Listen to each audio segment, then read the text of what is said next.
No, yeah, no, but I knew that. Yeah, I knew from the same person. To look for. That's the later part. I think some money. Yeah. I'm going to a little bit. Maybe I'll take the whole hand of time. We have sitting last year.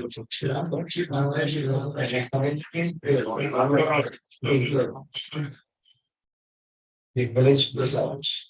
So look at the any focus on some numbers. I made a question. Right.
Hi, everyone. Welcome. We'll be starting shortly.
It's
fine.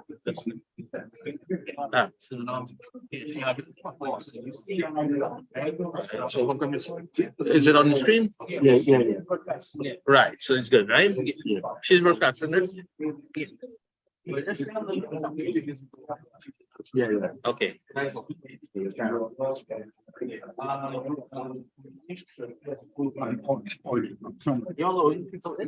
Yeah.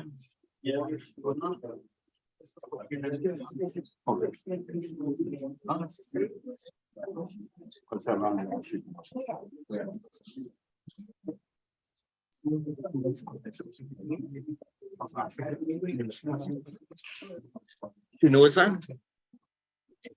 No, you don't. Tell. Right. You okay, Gulsha? Right. Oh, should I take off your mic? Yeah. Huh? Right, so I should take off your mic.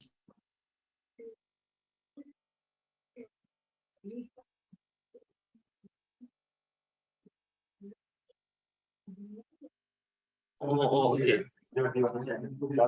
All right.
She would have been outside.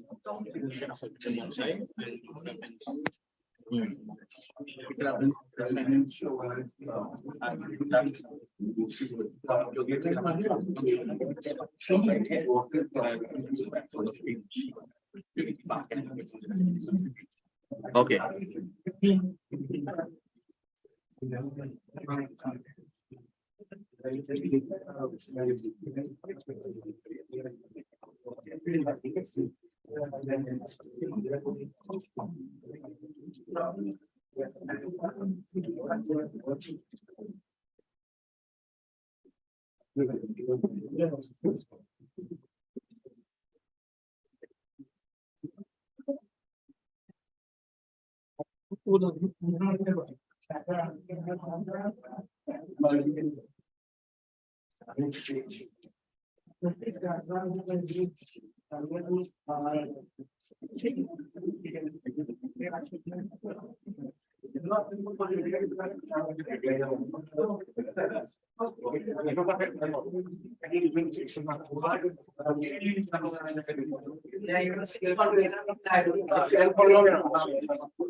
Morning. Yeah. Singers.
Put everything on there.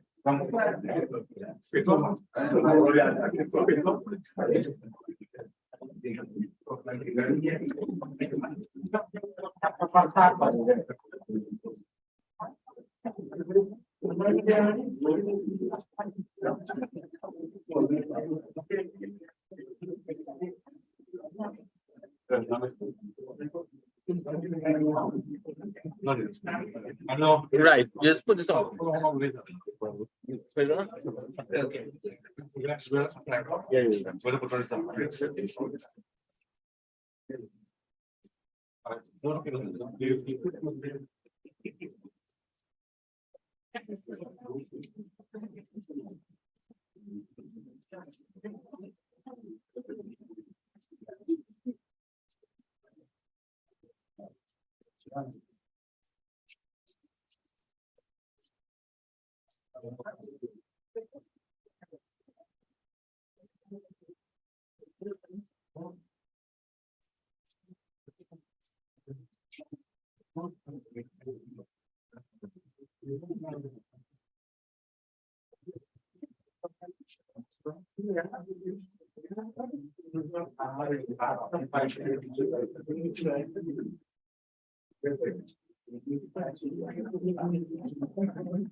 You have a camera on you.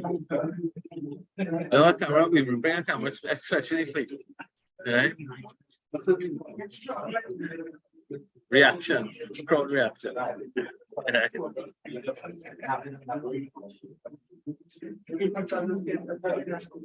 Same thing.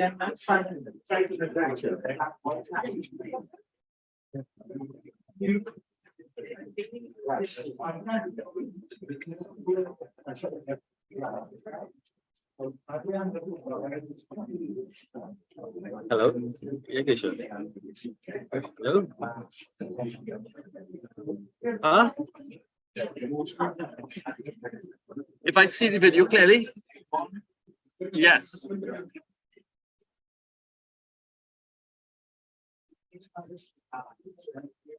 What? Oh, well.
Huh?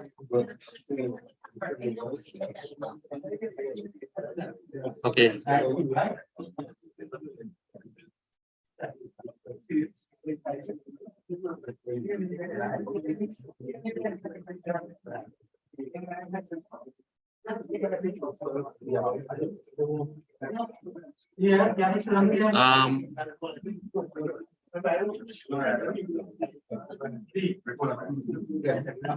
Something. It's gone. You can Jamaican you then remark. No, just read. No, you just read. They'll introduce you. Yeah. Okay, it's gone.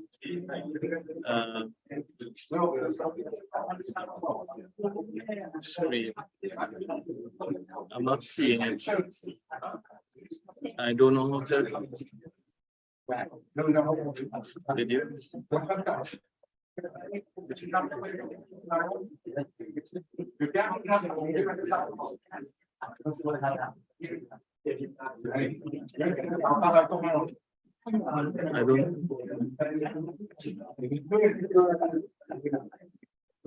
I don't know how to get this off.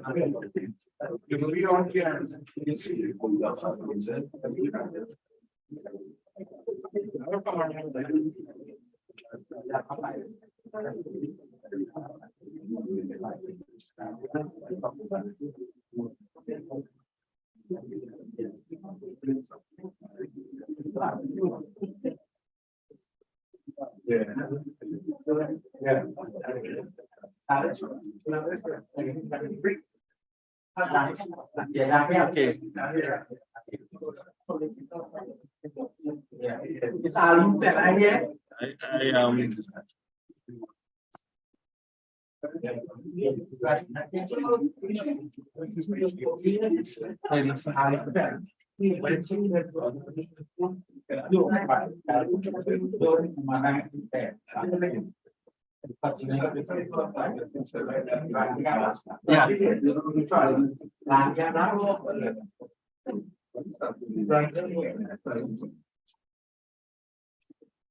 Should you read it randomly in the public box, right? Yes. When it's not connected, This is lovely.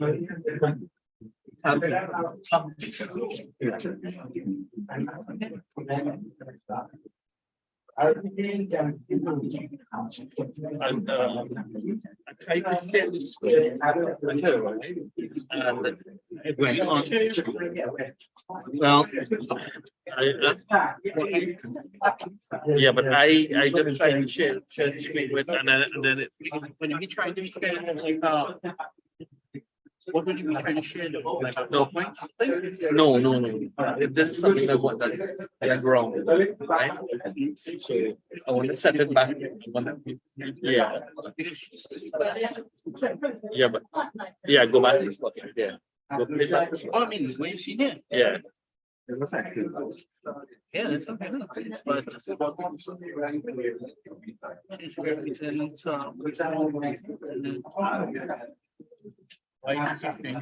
right. Yeah, I did that. You know, share screen with that.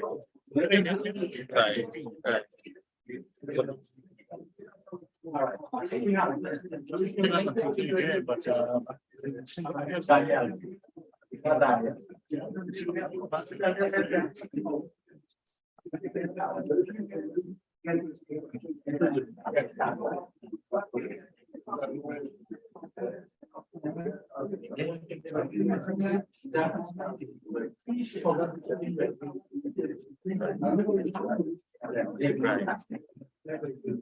Okay. Right. So you got it. Ladies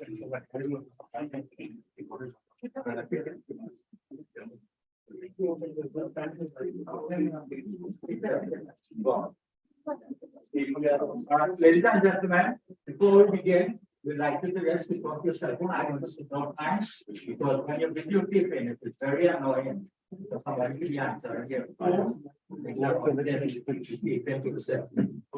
Documents.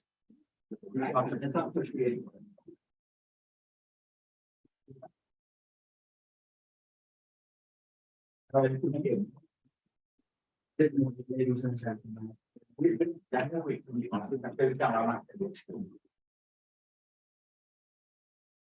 all right. Now for Richard, you understand that?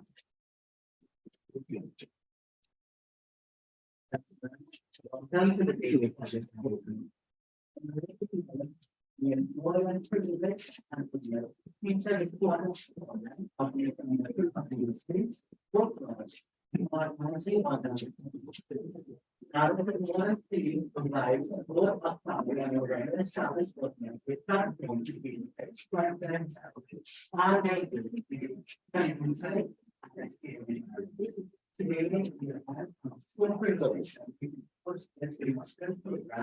And thank you each and everyone for coming. At this time, I would like to introduce the man of the many others on the all the time. Camera of the daily project and the experience of the world is picking out these assets. That will give now.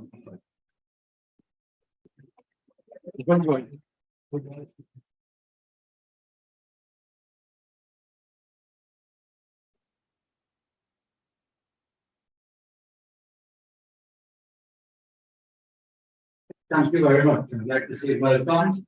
I see my class teacher again. I always have to give acknowledgement before I start any procedure. I've seen my friends there. I've seen the lab here. I've seen Krishna. I've seen Krishna lab here. I've seen Judy here. Right. I've seen my long time teacher, Tony and friend, and the staff. And I have nothing with them. And I all of you are friends. So welcome. We begin the proceedings. I just like to do a little shortcut. We define the reports of events I like to write of events. So I was in charge of writing programs for common entrance. I was teaching a private school system. And somebody even suggested that we have to turn to actually the first 2 words of the national anthem. Right? 90% of the people not doing but popular of the so before I start again, the words are for popular everyone stand. Now the other is not before right? Yes, yes, yes. Da da da da da da da da. So what is it? I'll start with the fourth sing along. Boys from the love live in the father's of with faith in our destiny, we saw living side by side we stand. Islands of the Caribbean Sea, this our native land. We brought all lives to thee. Every freedom breaks finally one place, and make all salvation. Every freedom breaks finally one place, and make all salvation.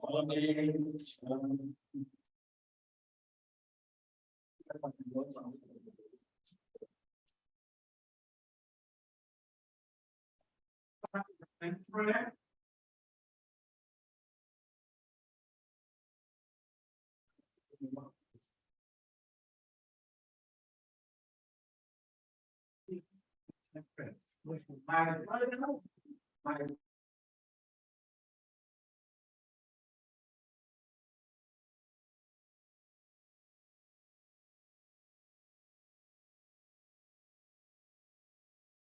Let us bow our heads in prayer. Almighty and eternal God, we have come with humility, love, and affection to pay tribute to you, dear God. Today, we are paying tribute to a son of the soil, a young, dynamic, wonderful creature of the area in the Pinal. We thank you, Lord, for his wisdom and knowledge, for expressing his ideas vividly, impressively, and bringing stories that will lighten up our lives, O Lord. We thank you, Lord, for every person present here. We ask you to give the chairman the wisdom and knowledge to guide the destiny of our meeting here today. Lord, continue to guide us, protect us, and save us from all harm and danger. Today we are living in a world of crisis. Where in the world can we find peace and love? And I think we can find peace and love in our Aajee and Nani Kahanis. So Lord, continue to guide us, protect us, and save us from all harm and danger. And continue to bless this beautiful land, Trinidad and Tobago. All these blessings of Father, I ask in the precious name of our Lord and Savior. Amen. Thank you very much, Reverend Jumra. Let's hear on the conclusion. You know, it's an icon and yes. And if you need any discount on drugs and whatnot, you can check Ralph from our pharmacy. Yes, the cameraman is motion and media. All right. We move on to the writer's press. The writer's press here on the program. Who's going to read the writer's press?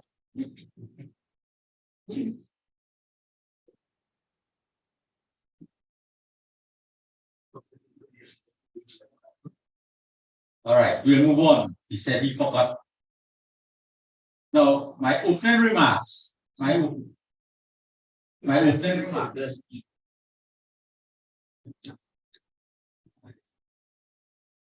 Just to keep my engaged. The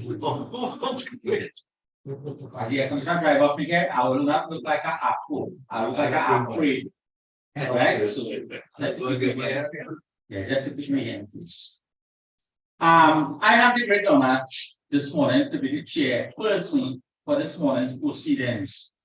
I have known Mr. Motilal Boodoosingh for more than 25 years. I met him through my son when he showed an interest in his collection of antique cars. During this time, I found Moti to be a gentleman, always polite, courteous, respectful, but he comes every now and again to have a confession by me. He says, you know, I lived a terrible life. So we always sing this song, I have lived a life of sin.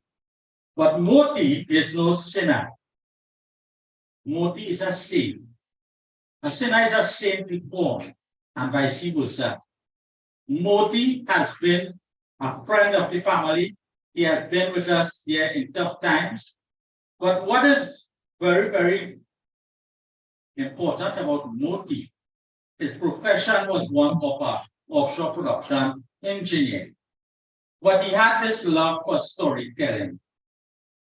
As most people who come from Pinal, Ralph also has a love for storytelling. Ralph could tell a good story. Well, Tony is the master of storytelling. Master of story. Dawal in his own right is a master at storytelling. So we all have stories to tell. In looking at the philosophies of life, people ask, what is there to life? What is the story of life? What lies beyond death? One day I asked my uncle, who was a very learned scholar from Cambridge, I said, Uncle Wilfred, when you die, what do you carry? He said, oh, you carry a lot of things, you know. I said, really, like what? He said, your DNA lives in your subconscious and carries with it all the stories that you have gathered in your lifetime. All the stories that you have gathered, they do not die with you. You carry them to another existence. And I pondered on that through the years. And I asked myself, are we really sharing our stories with the people around us? Why do I want to hear Moti's story? Why do I want to hear Kamta's story? Why do I want to hear Dawat's story? Why do I want to hear Judy's story and Krishna's story? Why do I want to hear these stories? Is it because it's the natural macromacious nature of a Trinidadian to hear people's stories? Maybe it's part of that. Maybe it's part of that. But at 72, Moti switched from his field of engineering and cars and buildings and all of that and pursued adult literacy, and he gave freely of his time with Alta. And his love for literature, he started to seek out new friends, a new circle of people. As we go through life, do not keep the same friends you have all the time. This is my advice to you.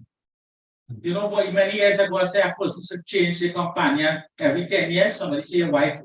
Right? I'm not sure about that, but we should all seek. I taught in 8 schools. Ralph, how many schools you taught in? About 8 schools too. And I never kept associating with the people that I work with as colleagues. I always look for different things. Right now, at this stage in my life, I'm 65. I have started a new circle of friends. But I've kept Moti as a friend. He was a PA in literature and communication, as well as a certificate in the teaching of reading. He also has an adult literacy tutor certificate, and he earned the right to be labeled as a proper fellow after he successfully completed in 2016 the Proper Foundation Residential Workshop for Curriculum Writers. I think this is his 4th book. I thoroughly enjoyed it. I never grew up in Pinal. I grew up with the tough and the rough, just like Mr. Tony Dial in Siparia. It was a totally different landscape. When I got married in Rockwood, Pinal, Rockwood, and had to teach in Pinal, wow, that came as a cultural shock for me. It was a cultural shock. I never knew anything about Hinduism. I never knew anything about the customs of East Indian people in Pinal and Devi. You understand? Was always pork and wine and rum in Siparia. Cat playing, cricket, football, cycling, weightlifting. Tony will tell you, I had a great love for weightlifting and bodybuilding. I spent 27 years in 27 years.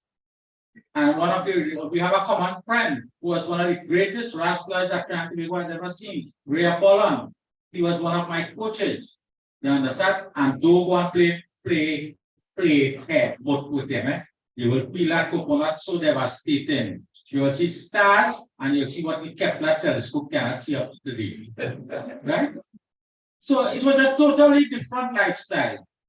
But when Moti started to share his stories about growing up in Devi and Pinal, it intrigued me because we didn't have children who adored their parents in Siparia. We didn't have that. There was no adoration of parents in the community of Siparia. I taught in Siparia. I taught in Siparia Senior Comprehensive and Siparia Secondary School.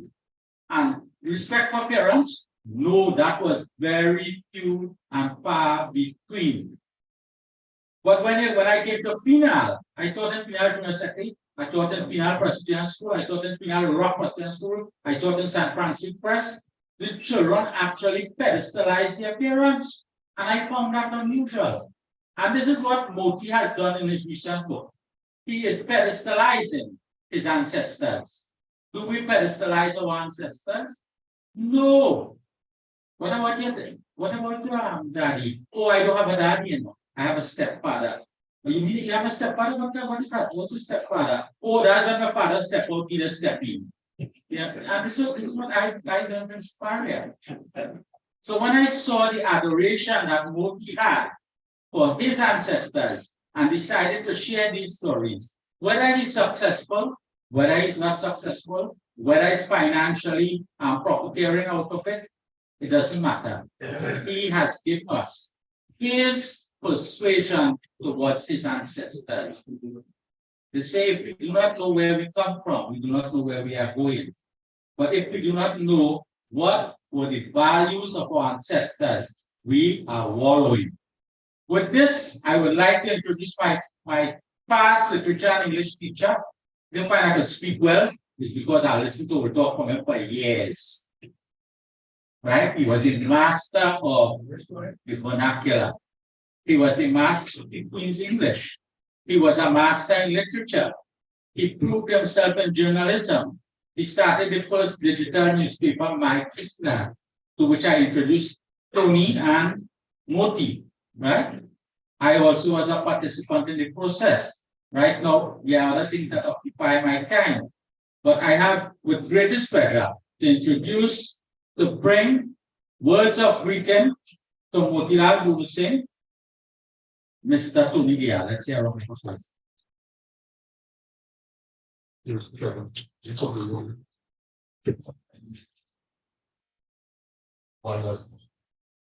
Not you, sir.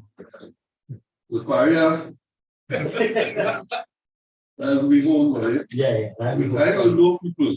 When I say pronounce Siparia, you say Siparia.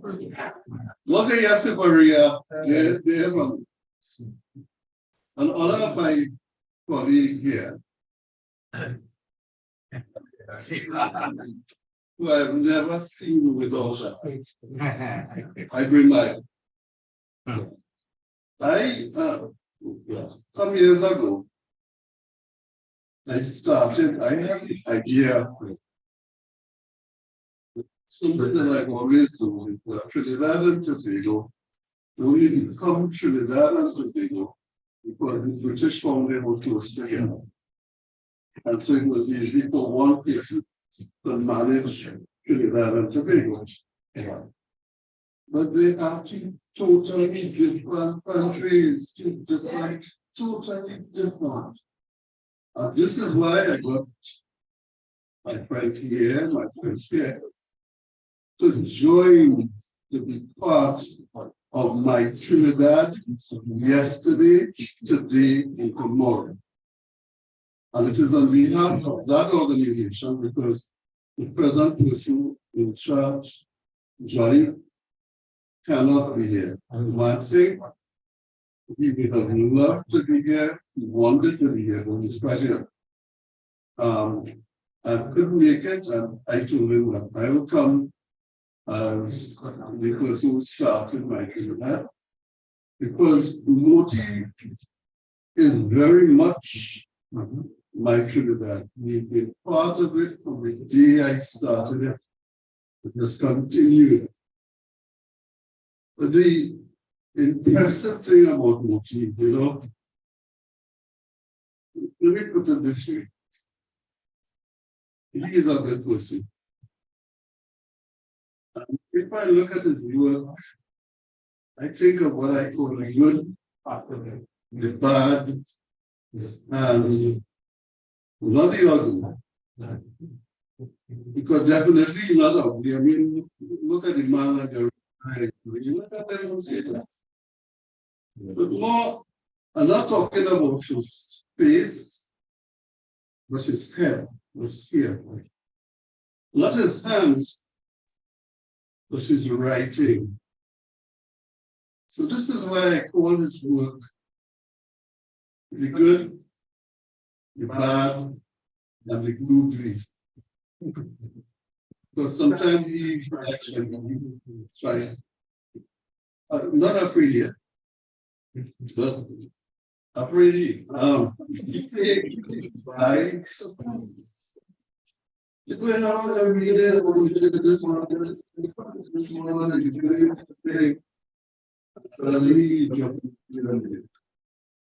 and that is what, for me, is part of his style. All of us have our own styles, and we add and hopefully add value to my Trinidad or our own work or books and things. But he has his own style and has done very well with it and gone very far with it.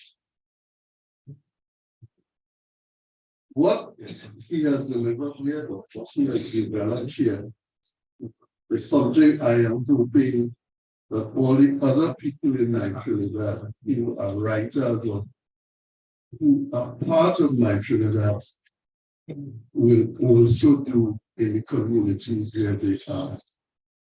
I was talking to one of our colleagues and I said, I want to put up I want to offer 10 people to work with me to do this combination that I do of humor.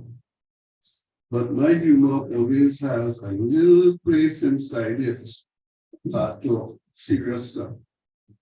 We read all around it. And I'm hoping that I could get 10 people who are willing to work like that with me from different parts of Trinidad and Tobago. So you could do it. And Moti has done that in his style in this place. And I'm hoping that more of my colleagues will do that. He is the setup of this, he set this up. And every time I come here, I'm impressed, but I feel good that we've got him into something, I got him involved in it, and he is opening to the bigger world. And there's nothing like it. And you really will face it. So Moti, my hat off to you, wife. You take it.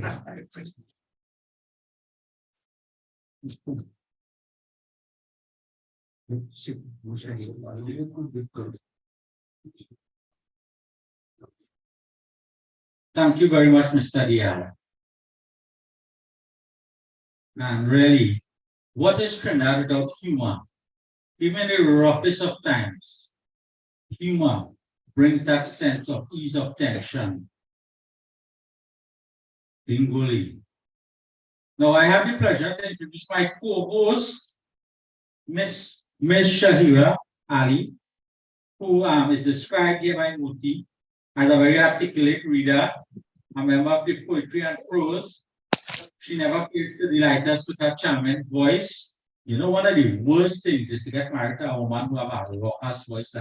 Man, that is giant. You understand? Even she tell you good morning in the morning. Good morning. That is such a kind of tone. I was standing in a line behind a piece of Sarah Superior, and this young lady said, "Hi, sir." I turned around. I said, "Could I take your voice?" She said, "Why?" I said, "I want to change my how you call it? Alexia, who will take home. I'll go on home and I take the taping of her voice." And Alexia suddenly seems so attractive. You know, if I am a maid, I get rid of my companion Ralph. And I sat and you like, "Hey, what Alexia tell me? How was your day? Would you like me to put on the coffee maker? Are you having problems with your knee again? Wow, you need to sit down and relax." I say, wow, technology, technology. In Japan right now, Captain, many people are not getting married. The birth rate is right down because the Japanese male are more entranced, mesmerized, and hypnotized by their technology. Hi, darling. How was your day? No, let's not discuss that. What's your favorite movie? So I have the pleasure to introduce my second half here, Shahira, whose voice will mesmerize you, right? And to tell you that part of today's proceeding is going to be technologically based, where we will be zooming with people in Canada and in America to make their contributions. So let's all welcome Ms. Shahira Ali, who will introduce Fast and Furious Part 1 to 5, the other performers, Shahira. And I like that name, Shahira. A nice name. We could do better than that.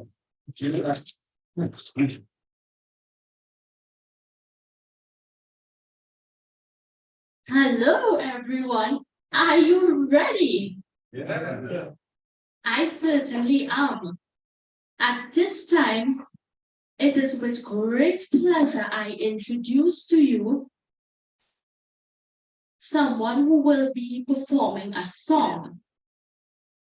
Brandon is a talented musician and singer, a devoted member of the Susuland Temple. He is always willing to share with us at the library. And the name of the song that he will be performing for us at this time is Ma Sunawe Mujibu Kahani. And that is translated as Mother, tell me a story. So let us hear it for Basash, Brandon, Hari Basad.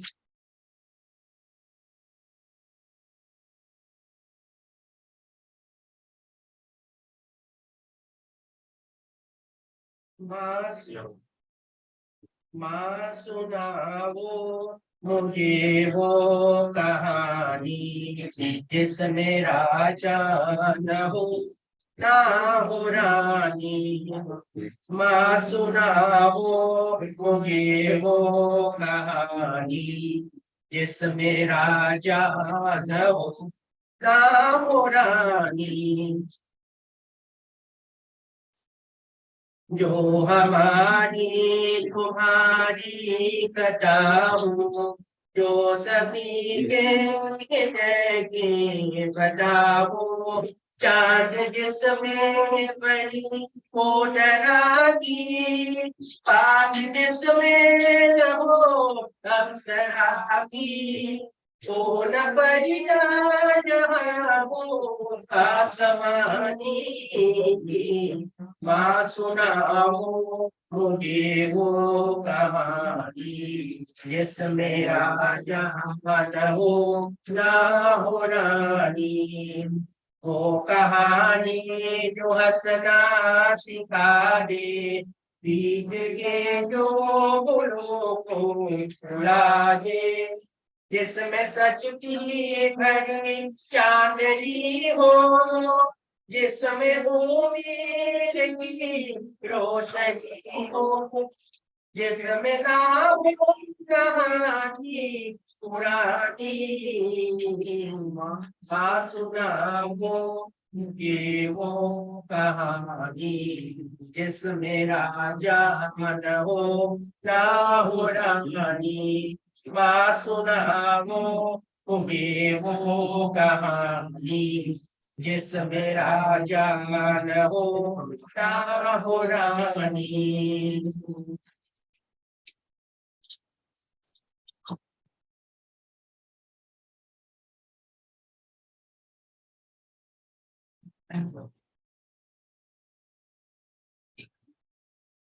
What a lovely rendition. Now, at this time, we are going to have Willard Gopal, and he will be reading for us a story. He is a consummate theatrical actor and director. A friend of poetry and prose, he is always willing to share his talents with us. Willard Gopal will be reading a story entitled Diwali, Ramlila, and the Ramayana. Let us give him a round of applause.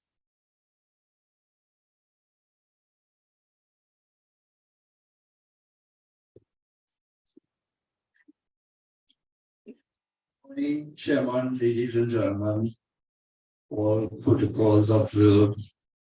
I first would like to congratulate whom I refer to as affectionately as Mr. B on the publication of his new book and thank him for this pleasure to read this piece from his new publication. And it's very timely as we are entering the season of this piece. Aajee of Nani, Kahanis. Congratulations. So this is entitled Diwali, Ramlila, and the Ramayana. So it says here the months of September and October are especially reverential for Hindus. In Trinidad, we have just observed Ganesh Ustav, worship to Lord Ganesh, the remover of obstacles. Pitri Paksh, or as we call it here, Peter Pak, tribute to the ancestors, and then the period of Navratri, when puja is done to the 9 forms of Mother Durga, emphasizing the importance of womanhood in the Hindu scriptures. Diwali Nagar celebration is currently underway, and the festival of Kartik comes up later in the month. Most of these events are referenced in the Ramayana, which can be described as the source of Hinduism in Trinidad and the Caribbean. The Ramlila celebrations have just been completed, having started on Friday, September 30th, in many villages throughout this land. Ramlila is a dramatic open-air reenactment of the Ramayana by village folk that takes place in various parks and recreation grounds. Some examples of excellent performances are by the groups the Pandavas in Palmis Park, the St. John's Ramlila group in Avukat, Faizabad, and the Taruga Ramlila in Marabella. There are many more excellent productions, but I have attended at these venues and can attest to their cultural brilliance. Diwali is widely celebrated in Trinidad and Tobago, with many festivities taking place in villages and towns. Special mention must be made of Diwali Nagar in Chaguanas and the Diwali village of Felicity. Elsewhere, villagers light up their recreation grounds and stage performances about Diwali. These are usually done in the week preceding Diwali Day, which sees thousands of homes becoming illuminated with thousands of diyas. The scenes in the Ramlila and Diwali plays takes me back to primary school at Suchet Trace, Hindu, where Mr. Ramrup Mahavir, an accomplished exponent of the Ramayana, was the principal then. I can remember to this day his teaching my class in 1962. The Chupai depicting Lord Rama's plea to Mother Sita to remain at home while he proceeds to banishment in the forest for 14 years. Well, there was supposed to be some singing, but I guess the singers are not there. Yes. So we sang.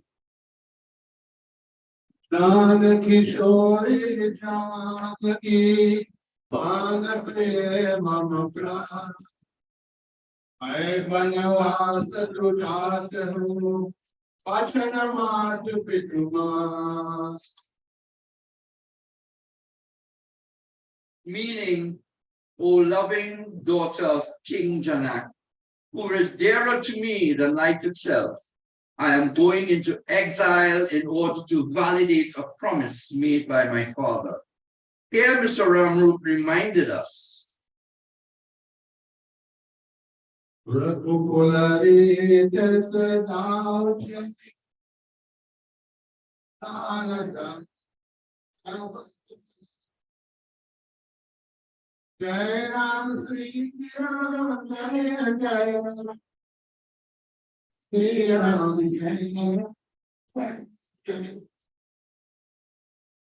which meant, may I lose my life instead of breaking a promise. The Chopai continues as Rama outlines the many hardships that living in the forest would bring, as opposed to remaining in the palace. He talks about the poverty and difficulties and the dangers from the wild animals living there. He even tries the guilt trip. He even tries the guilt trip trick, telling her that she will gain benefits from God if she stays at home and takes care of her mother and father-in-law. But Mother Sita, who is sometimes seen as the first feminist, replies,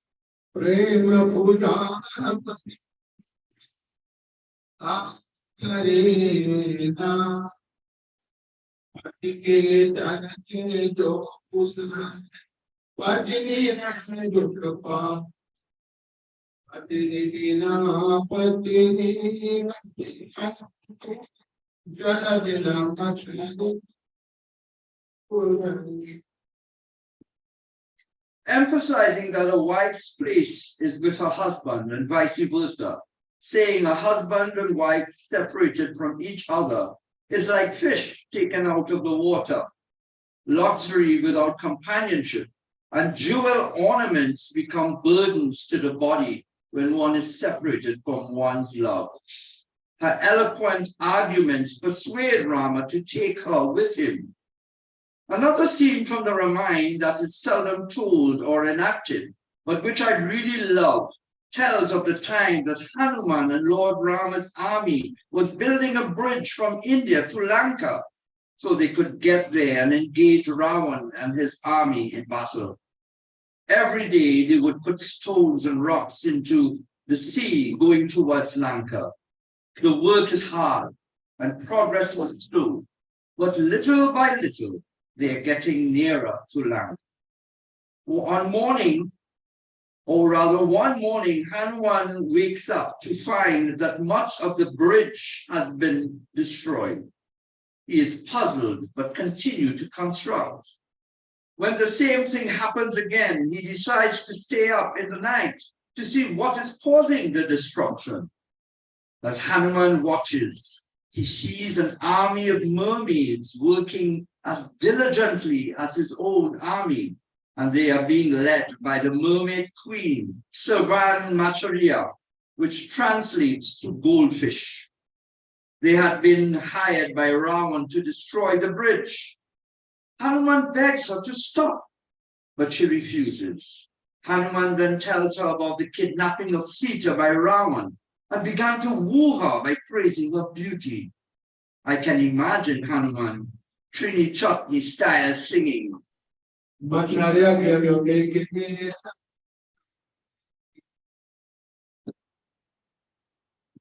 will leave that version for another time. Eventually, she relents and the bridge is completed. Hanuman and his army celebrate by lighting diyas and singing praises to Lord Rama. Rama's army reaches Lanka and Ravan is defeated. Sita is rescued and Ravan's kingdom is given to the pious Vibhishan. By this time, the 14-year-old period of exile has been completed. The performance of Rama's return to Ayodhya in the Ram Leela is a sight to behold. The entire population goes to meet Lord Rama, Sita, and Lakshman as they are coming home from exile. Everyone is delighted and the streets of Ayodhya lit with thousands of diyas to light the pathway. Legend has it that this is the origin of Diwali celebrations. The villagers are dancing and singing as they welcome the Lord.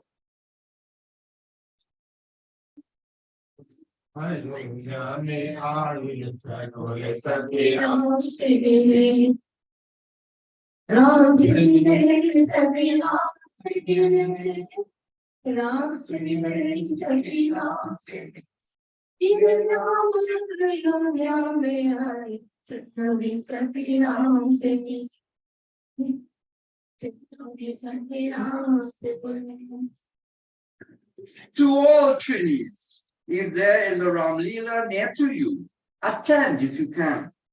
You will be amazed and entertained. And as we always do, whether Hindu or not, let us all celebrate Diwali.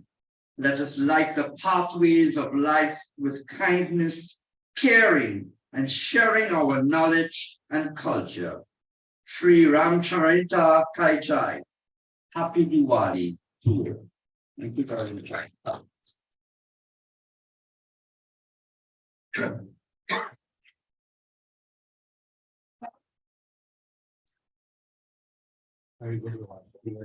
Thank you very much for that very informative and entertaining story. Now, you know, before the pandemic, people never used to be on this thing called Zoom. But now, with all the technology that is evolving in our digital world, there is something called a Zoom platform. So, you know, people from all over the world can participate. And straight to Zoom we go right now. And we have a lady by the name of Cynthia M. Birch. And she is a retired teacher, grammar police. and a treasured member of poetry and prose. And she will be reading a story entitled Flying Kites. Let us hear it for her.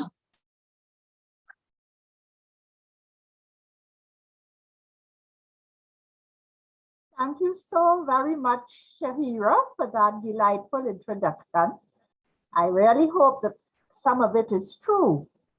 And I'm very honored by Mr. Motilal Boodoosingh to have been chosen to read a piece, Flying Kites 1. Flying kites is a popular pastime all over the world. A kite is a device that rises in the air and floats while being tethered by a string. It can be small, large, light or heavy, plain or decorative as the flyer chooses. Kites are flown for pleasure as a relaxing hobby, in competitions, in religious and cultural celebrations, for scientific and military purposes, and all similar occasions. In an earlier time, they served as a device to access information from different locations. Kites are named after the kite bird, a type of hawk that flies gracefully. Kites first appeared in Asia, especially China and India, and are spoken of in their folk legends. There is a story about General Han Xin, a Chinese commanding soldier, who in about the year 200 BC used kite flying to win a battle against an enemy who was thought to be invincible because his palace was heavily guarded with thousands of soldiers all around the walls, and they would rain arrows at anyone approaching. The general thought long and hard, and finally came up with a plan whereby they would dig a tunnel and gain access to the inside, lock the soldiers out, capture the king and his family, force him to surrender, and instruct his soldiers to lay down their arms.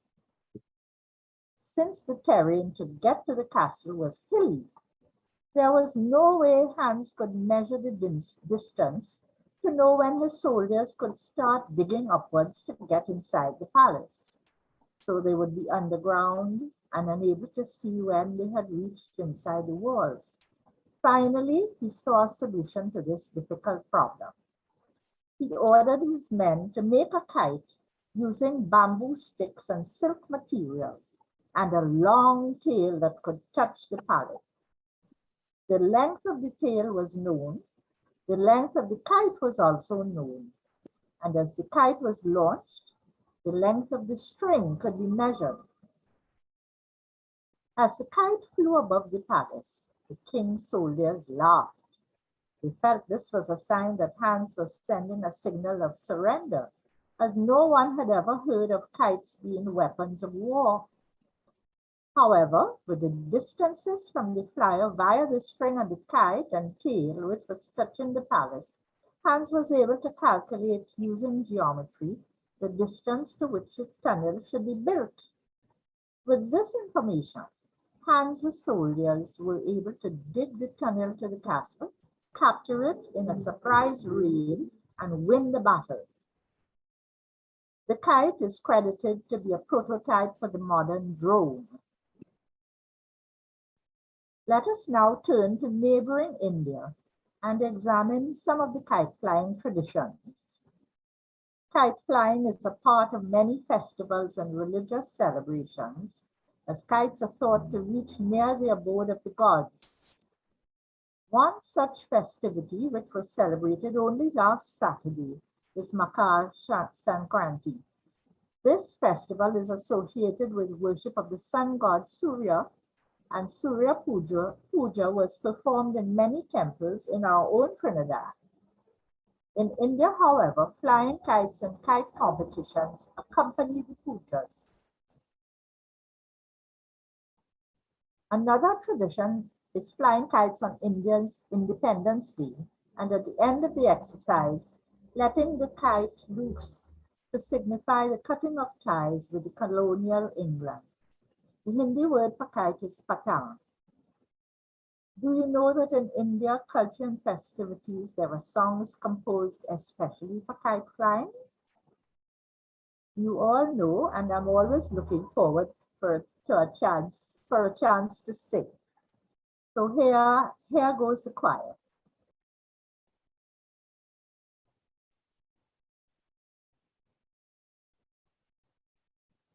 Are you following up, Motilal?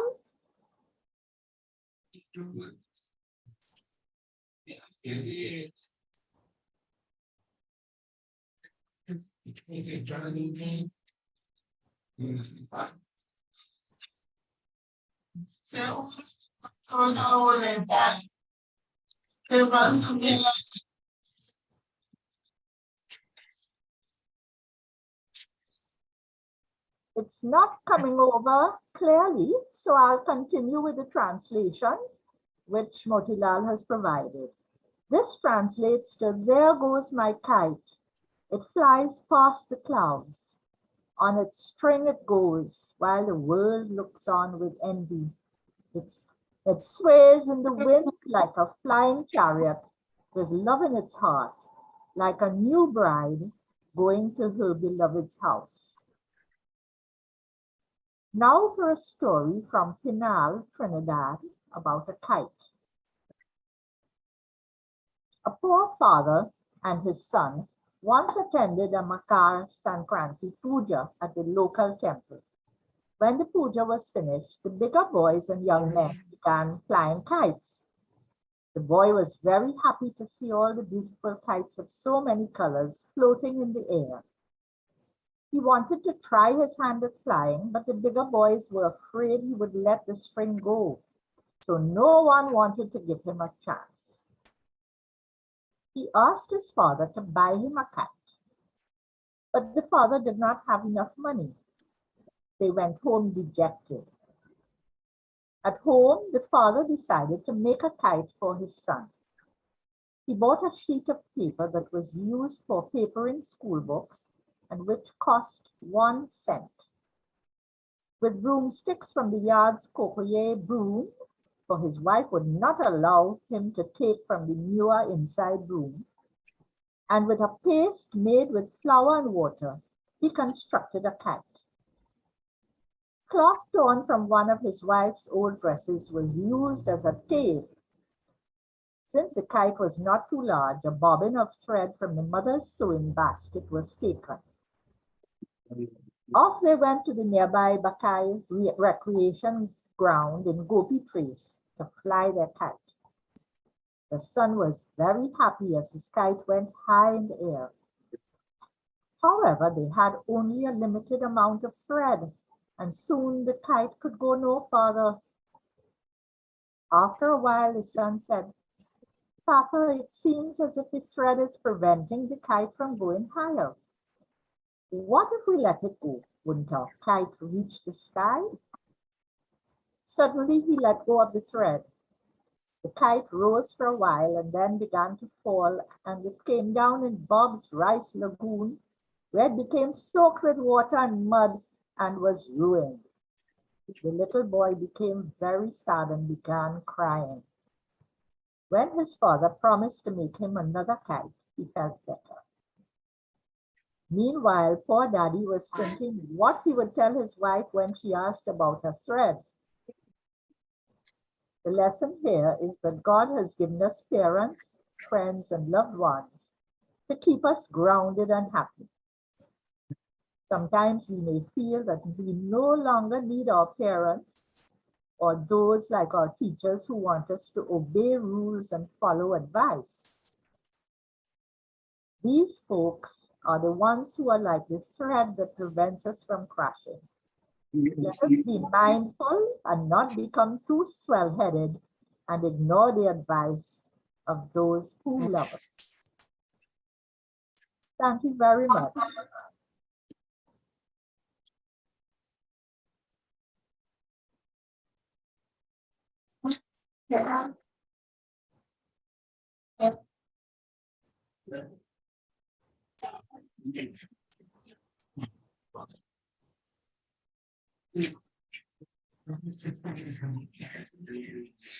We thank the person facilitating, Ms. Lucia Mahaver, who has been sitting here smiling right through. She's a scholar in her own right. And has done so many things. I never knew that she was so good at the technology. Thank you, Ms. Lucia. Thank you. Now, I am sure that, listen, I'm not talking for the ladies here. I'm not talking for no ladies. I'm talking for the male group here. We cannot get tired of hearing Miss Ali's voice. If I listen from now until the next maybe 15, 20 years of my life, will I laughing, boy? Will I laughing? Go up with pants. Go up with pants. Will I laughing? Yes. Her voice is so hypnotic. And I want to welcome her back to the podium because she's going to do a reading called Dance. But I want to give a little thing about dance. You know, Tony, we grew up in an area where people cannot dance. In Penal and Baby, it's only Indian dance. It's good, eh? But when you really want to see dance, you come on Red Street Safari. Go down Rito Bill. Go down Poco Ali and Coconut Alley. Man, you will see dance. And you know, it reminded me of this song to me. Every time I pass, you look at me. Every time I pass, you look at me. I would tell my mama to send me down be. That comes from Superior, no? That comes from Superior. Yes. And this is the thing about it. Dance is an integral part. You know, we had a girl going up from Miss Grand International. Hear what somebody say. She's a Benny. She's a Benny. We don't want you. She don't look like a trainee. Right? I see that girl dance. So I wrote on the Express. I don't care if people are not saying she's not a trainee and this and that. Just take my number, honey. 649 P-Man. You understand? Corey Village Superior, Brook Garden. You understand? And in case you want any sponsor for the show, just follow me. And I've asked my friend Ralph to give an extra $1,000 towards that. I write that on the Express. 159,000 hate mail I get. Yes, we'll have 159,000 hate mail. But you know that didn't matter because she write back. She said, I'll take you up on the offer. It's so good, eh? You understand? And I'll feel even better after I hear Miss Ali's voice in her rendition of the piece Dance. Miss Ali, let's hear it from Miss Ali.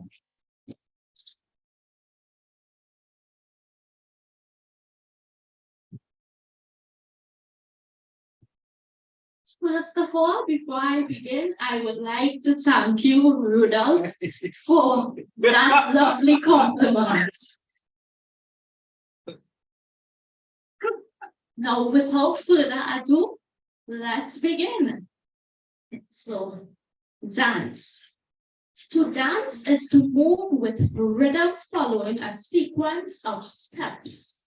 It can signify joy, celebration, worship, or being subjected to a powerful emotion. Dance is also an excellent form of exercise.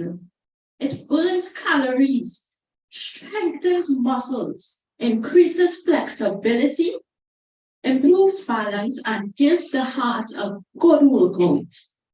As the many folks who participate in the various dance classes at the Faizabad Regional Community Complex can readily attest to. In addition, it is a great way to socialize and to build friendships. Dance has been present in the mythology, culture, and religion of all peoples, and has been a very important part of ceremony, rituals, entertainment, and worship in early civilizations, and continues to do so to this day. There are many stories about how dance started. I want to share a short story that my Aajee told me and my sisters many years ago. Long ago, the people in an island near India lived with no contact outside their area. They lived a simple life, planting and reaping crops, hunting in the forests and fishing in the rivers, and thought that their island was the entire world. They did not have any gods, did not know about any musical instruments, and had never danced.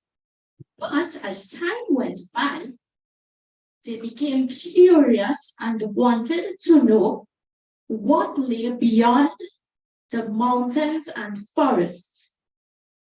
One day, the headman and some hunters set out on a journey and went deep into the forest and high up the mountains.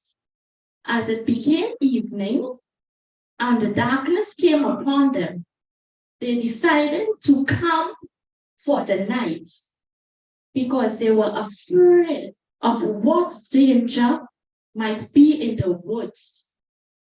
They huddled together in front of a small wooden fire and trembled whenever they heard the sounds of the wind through the trees, the birds screeching, or now and again, wild animals making frightful noises. Suddenly, the place became eerie silent, and they became even more frightened. Then, a strange sound filled the air. It was something they had never heard before, but somehow it sounded pleasant to their ears, and as if by magic, their fears disappeared. Making torches out of dry branches, they decided to follow the sounds which seemed to be coming from not far away. They were amazed by what they saw. Many beautiful beings who looked just like them were all in a circle, some sitting and beating with their hands what looked like short pieces of tree trunks, and some were holding twigs in their mouths and making sweet sounds. For they knew nothing about drums and flutes. Inside the circle, others were moving gracefully in a rhythm and sequence of steps. They had stumbled on the gods, making sweet music and dancing. Suddenly, the music stopped, and one of the gods said, "There are humans nearby. I can smell them." The chief of the gods answered, "Whether you smell man or beast, bring them here. For we must do them no harm, but teach them." When the men joined the gods, they found their feet, hands, and body moving as if they had a life of their own, and they merged with the dancers, experiencing a joy they had never known before. The gods told them that they should worship the gods, make offerings, and have regular services, where they must offer prayers and sing and dance to honor the gods. The men danced and danced until they became exhausted and fell asleep. When they awoke in the morning, the gods were nowhere to be seen. They began to wonder if they had dreamt the whole thing, until they noticed 2 drums and 2 flutes on the ground. The men returned to their village to make drums and flutes patterned after those the gods left for them, and they learned how to play them. In this manner, it is said that men learned about music and dance, and music and dance became an essential part of worship in many religions. And that's it for me in this story Hope you enjoyed.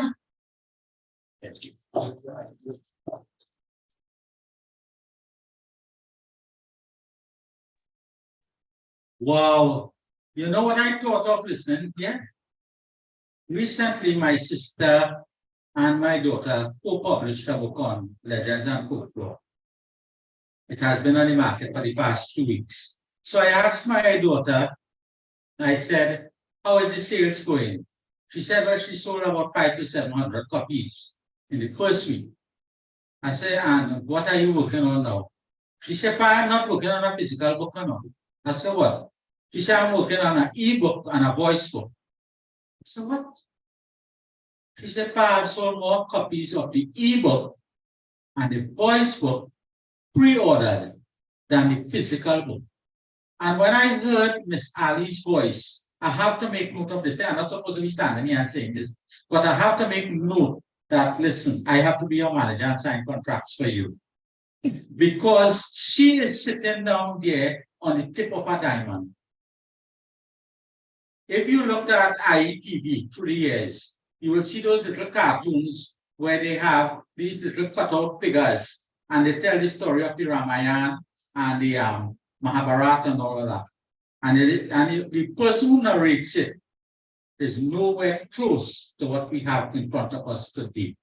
Sometimes we do not recommend it. We do not recognize the diamond that we have in our midst. Yes, thanks a lot. And I think that if there are people here who would like to go forward and look after all this messing around with technology, right? To create these cartoons about our life, our stories, our experiences, and to have Miss Ali as a narrator. Randy, what do you think about it? It just flashed to my mind, and I had to move on to give her credit for that.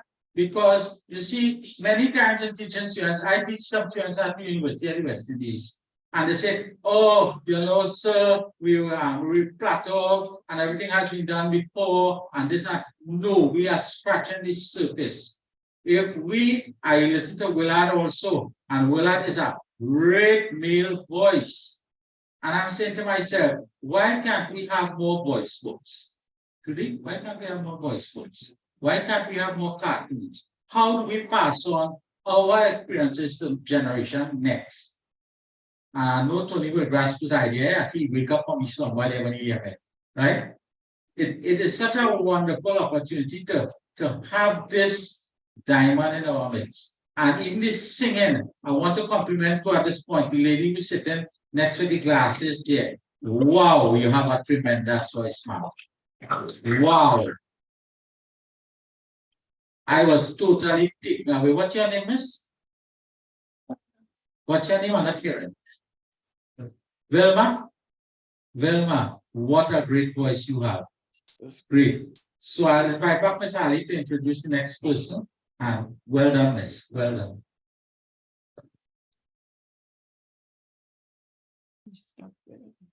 Well, Rudolph, I would like to thank you once again. Up next, we have a lady by the name of Arlene Q.U. Penna. And she is a member of Poetry and Prose. She lived in San Fernando and moved to New York at 14. She studied theater arts at NYU and creative writing at the New School, later earning an MFA in fiction from Southern New Hampshire University. She lives in Florida and is working on several writing projects. And now she will be reading a story entitled Revenge. Let us hear it for her. Hello, good morning, everybody. Thank you so much, Motilal, for inviting me to attend this wonderful event, to read your beautiful story. Revenge. Storytelling is an art that has survived the ages. However, many fairy tales and legends behind them are actually the diluted versions of uncomfortable and gruesome historical events. As children, we were told stories not only as entertainment, but as cautionary messages to teach us moral lessons, as in Aesop's fables, or that obeying one's parents will keep us safe from harm. Albert Einstein, the great scientist, said, if you want your children to be intelligent, read them fairy tales. If you want them to be more intelligent, read them more fairy tales. In addition to the storybooks at school, Grimm's fairy tales, Andersen fairy tales, and others, my grandmother treated us to a diet of stories she brought from her ancestors from India. Some were delightful tales about princes and princesses, kings and queens, or heroes who saved their village from disaster. But there were many that were scary and horrifying. I remember my grandmother sitting us down in the darkness as she told us some of the creepiest stories. Although we were scared, we always seemed to prefer the stories that frightened us the most. Let me share one of my grandmother's hair-raising stories. There was once a man and his wife who had an only son. They lived in a small village, and as was the custom of the time, they had arranged while the son was still a boy for him to be married to his mother's rich relative when he grew up. As the boy became a young man, he fell in love with another village girl. She had no parents and grew up with her brother, who was poor. His greedy mother was furious, but the boy wouldn't budge. The dowry was small, but the grasping mother took it all, as well as the bride's jewelry. The father-in-law was all right, but the mother-in-law was cruel. Every day after the father and son went to work, she treated the new bride with brutality. She had to clean, wash, cook, and pay the floor. If she wasn't satisfied, she beat the daughter-in-law. Sometimes she wasn't given food. She bore it all and said nothing to her husband and father-in-law. But this did not make things better. The old woman was plotting how to get rid of her.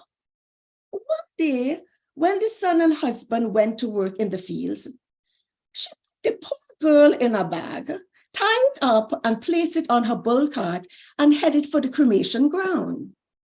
She planned to put her on a stack of wood and burn her. The girl tried to scream, but her mouth was tied.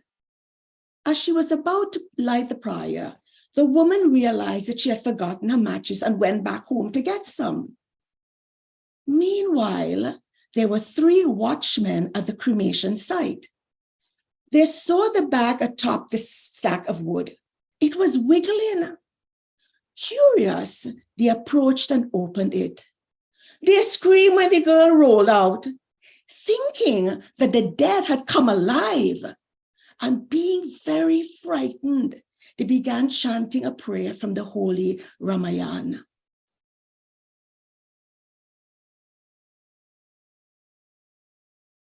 Are we hearing the chorus? Oh, picture.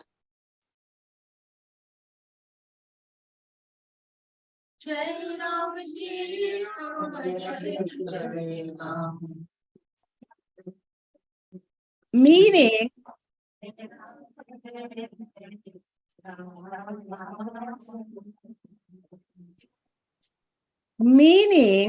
all ghosts and demons and evil forces disappear at the mention of your name, O Lord.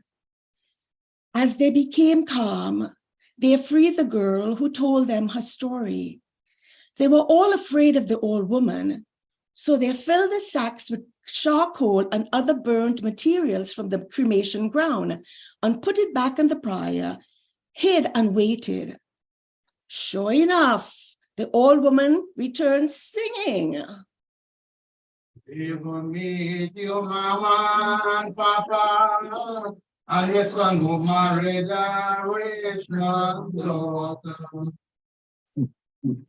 He soaked the bag with pitch oil and watched happily as it began to burn.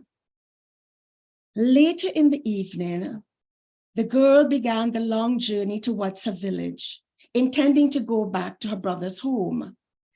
The evening came and she was tired. Soon she came to a Ganesha temple and she stopped to rest. As she was sleeping, 3 thieves arrived. They had stolen jewels and fine clothing from a rich man's house, and the police were after them. They decided to hide the loot among the murtis in the temple so they would not be caught with it. Anyone who has visited a Hindu temple would know that the murtis are decorated with much jewelry. When the police arrived, there were no jewelry to be seen, and they left. All that time, at this time, the girl hiding behind the largest murti of Lord Ganesh, the protector, was praying.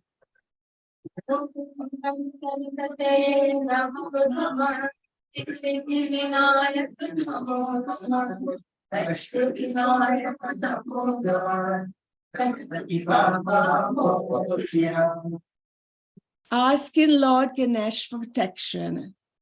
Lord Ganesh answered, Beti, you will always be under my protection. Take the stolen jewelries from the murti, for they are inauspicious for us.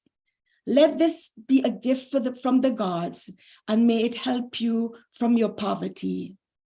She dressed herself with the jewels and fine clothes and went to the mother-in-law's house. The old lady was shocked. She asked, It's me, your daughter-in-law, was the reply. But how? I burnt you. You did burn me, but I went to heaven and I met my mama and papa, and they said I was too young to be dead and to take these jewels and go back to my home and have a happy life. So I came back here. Really? Said the greedy old woman. Then you must burn me too, so I could meet my parents and get jewels from them. The girl refused, and the old hag called her ungrateful and went to the cremation site and paid a large sum of money to the watchmen who knew what she was and were only too glad to carry out her wishes. Thank you, Motilal.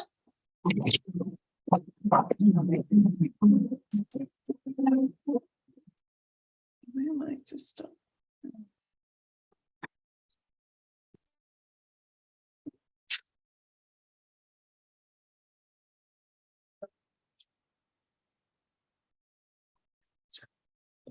Now, one of the that I teach is iconography and symbolism. And a lot of people do not know this, but one of the greatest minds of the 20th century was Stanley with Marvel Comics. And Stanley, in his later years, admitted that he never came up with these concepts of Spider-Man and Superman, I think, just in a vacuum. He said when he wanted to create a superhero, he turned to the mythology of India and Africa. So someone turned and asked him, how did he come up with the concept of Spider-Man?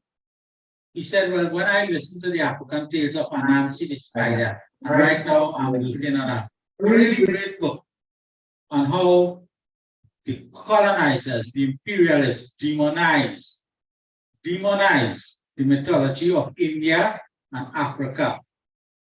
And we perpetuate it. I had a young lady, I won't call her name, because I do not know where these videos could go, and I don't have money for lawyers. That she paints all these blue devils of Paramin and blue devils and everybody in blue and this and that. I said, Miss, you need to spend a little time and do some research. I said, when the Hindu nation first came as indentured servants, they were being demonized by the Catholic Church as pagans, as satanic. And because of the fact that they used the washing blue to draw their Radha and Krishna and all the deities in this blue color, on their jupas and their tapia walls. It became a symbol of ridicule, where they were being denigrated at carnival time by people painting themselves in the same blue. I say you need to stop doing this. You're propagating something that is wrong. And even dealing with African mythology and the story of Anansi and all of that. When the African man was portrayed as lazy, as good for nothing, as not wanting land, Anansi, coming out of Africa, was portrayed as cunning, as ambitious, as intellectual, as outsmarting his neighbors. Mandela, when he said, listen, we describe South Africans as lazy and we don't want to work the land. He said, when I stand here and I look on Kwazaland, he said, I'm looking at 1,000 miles of the land of my ancestors. Why is there the need for fences? Why is there the need for boundaries? Why is there the need for borders? Who draws these borders? So in dealing with iconography and symbolism, we are going to have our next reading on Hanuman, the first superhero. And I want to introduce a really great guy. You know, he is by profession an engineer, but he's a very sociable guy, a very friendly guy, very warm guy. He has been with Moti for some years. I met him here many years ago. And Randy Ablak is no stranger to be having a love for literature and poetry. And he's going to do this reading, Hanuman, the first superhero. We welcome with a round of applause, Mr. Randy.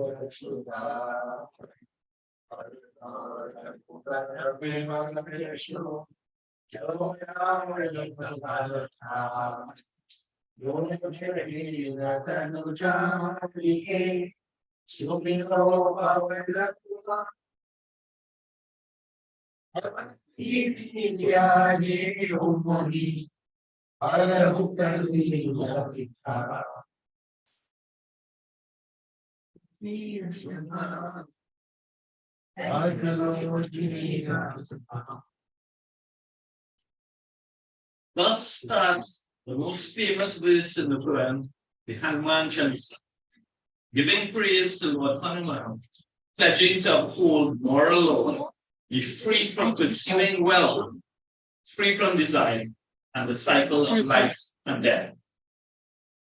Long before Superman, Batman, Spider-Man, Iron Man, there was Hanuman. But he wasn't just all muscles. He had a broad spectrum of skills. He was also intelligent, patient, compassionate, ready to help humanity, graceful, humble, and of course, immensely strong.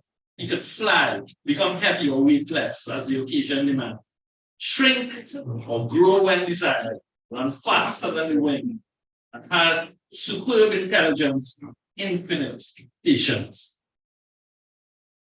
Hanuman is a Hindu god and a companion of Lord Ram. He is a central character in the Hindu holy book, the Ramayana.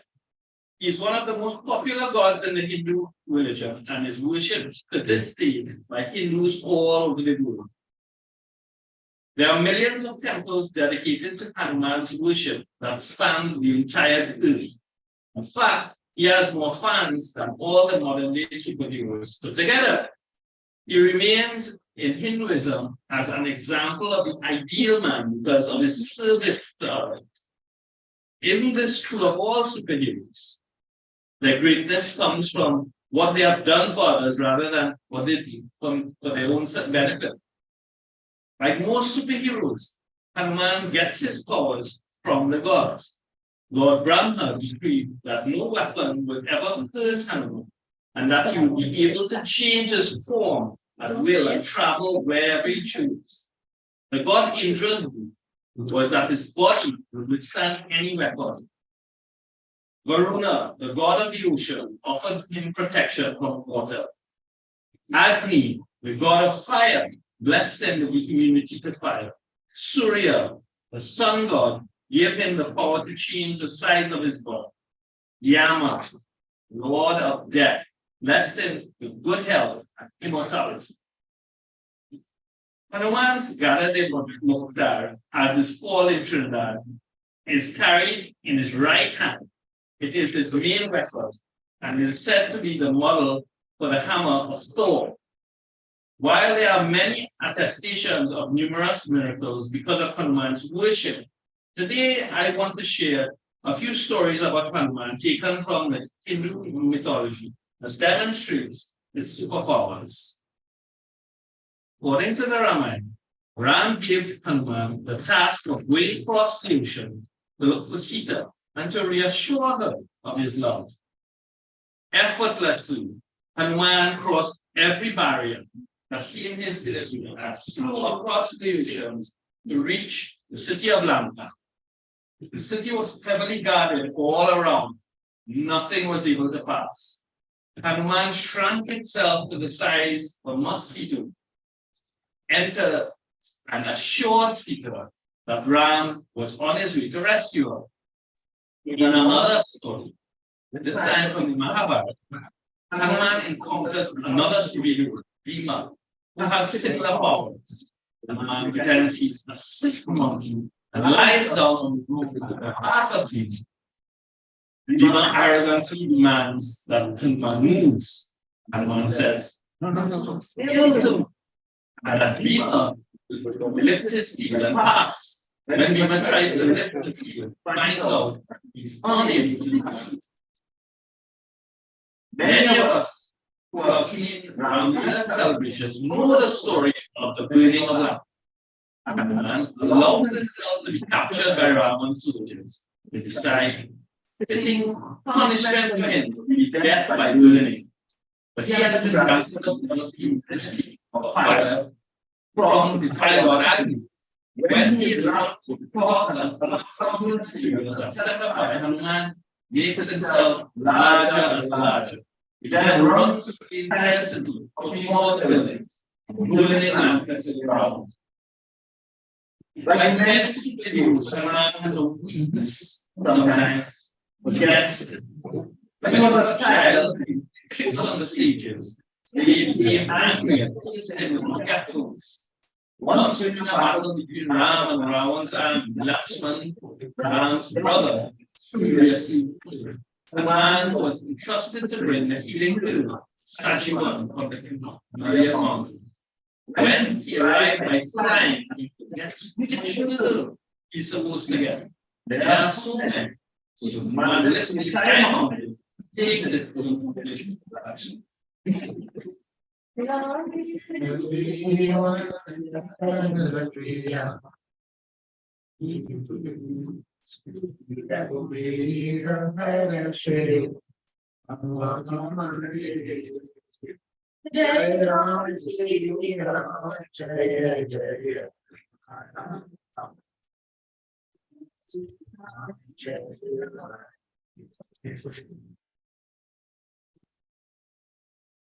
Meaning, you brought the herb and saved Lakshman's life.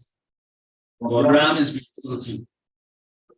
When Hanuman informed Ram that he has found Sita imprisoned in Lanka, Ram asked him to build a bridge to Sri Lanka from India so Ram's armies can reach the city. Hanuman began pouring boulders into the city to make a foundation for the bridge. After a while, it is wrong.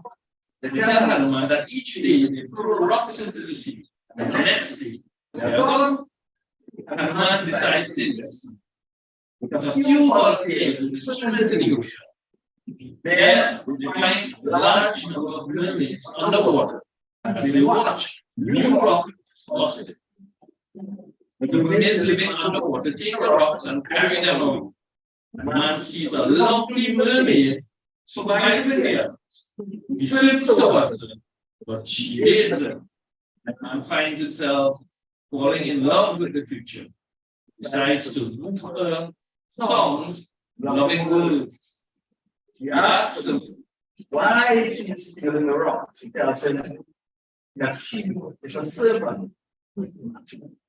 Soldier brother was a gun. When Ravan saw that he was building a bridge, he instructed Suran to stop it. When Haman tells the woman why he's building the bridge, she relents. One of the son stories, the king lovers had a son named Maxwell. They do believe that. So read is Hanuman's power, and the real mention of his name is not to drive people away. There's another list on the Hanuman church.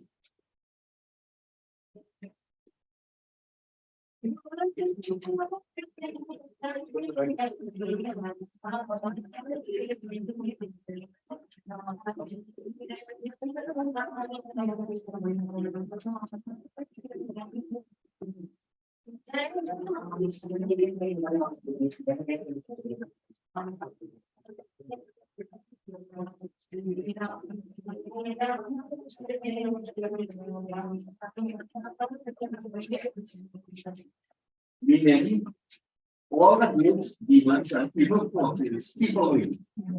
But there mentions the great things understood. There are many stories about man's great accomplishments, but I will stop here. We can research the topic. Boodoosingh.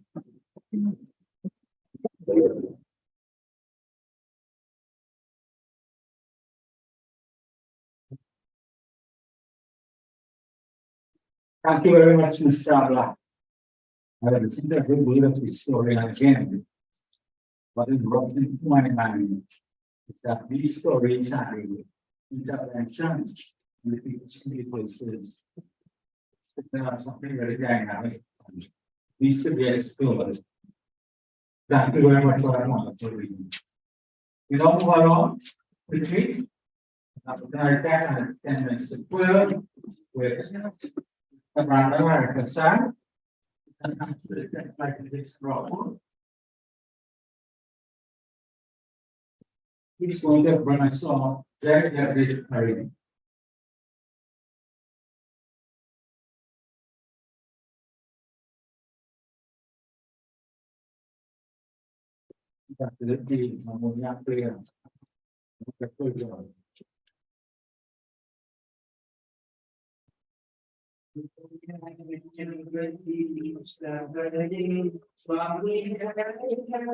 You can see how long that is going the way.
Yeah.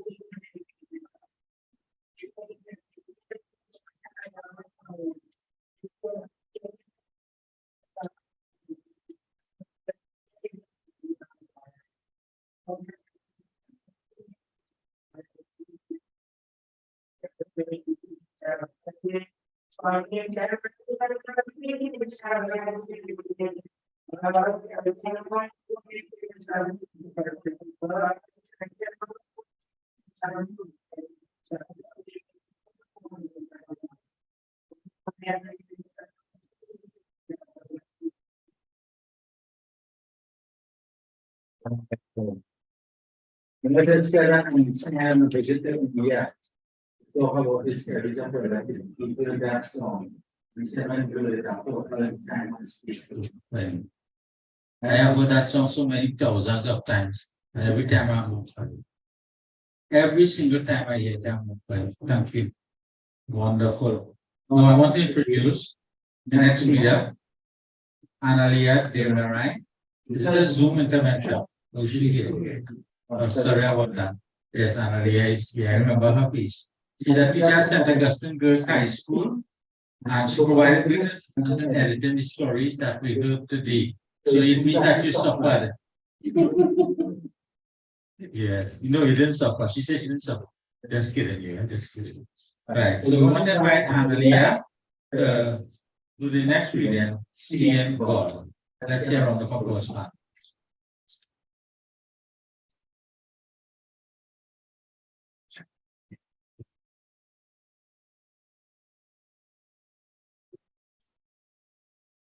Started reading the story, Seeing God in Everyone.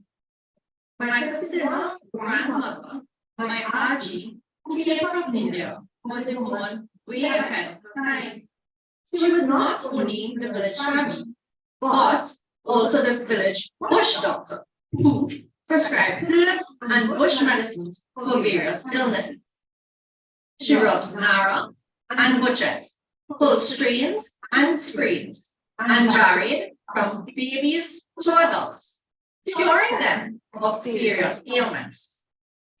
Unlike the other women who walked behind their husbands, she walked alongside.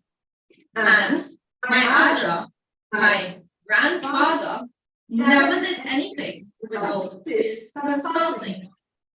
She was the head of the village Susu, lead singer at Matipur, Barahi, and Chatti celebrations, chief celebrants at the village Ramayana and Bhagavad Yagnas, the educator of quarrels and disputes in the village, especially between wives and husbands, and one of the only women who could sing verses from the Ramayana. She was also a great storyteller.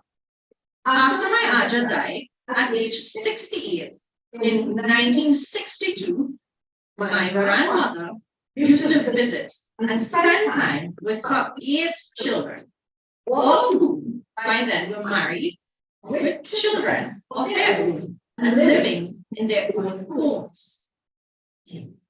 As grandchildren, we looked forward to her visits, for although she did not bring presents, she came with her many stories. She would gather around her sitting on a pile that would spread on the floor and listen with great joy to her tales and parables from the Hindu religious texts. When relating her epics, which always had a moral lesson, she usually began with a few lines from the Ramayana.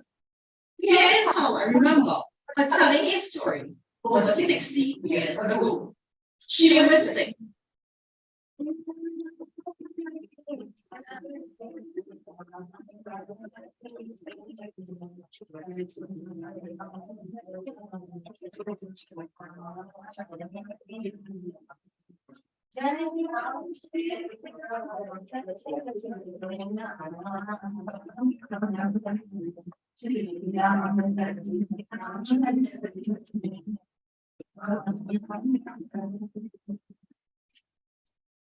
Meaning, see God in every person and treat them with respect that you will treat him. Once there was a woman who lived in a village and who prayed to God every day, morning and evening. She thought continuously about him and wished she could meet him in person. One evening, she prayed intensely before going to bed. During the night, she had a dream. God appeared in her dream and assured her he would visit her the next day. The next morning, she woke up very happy. Why?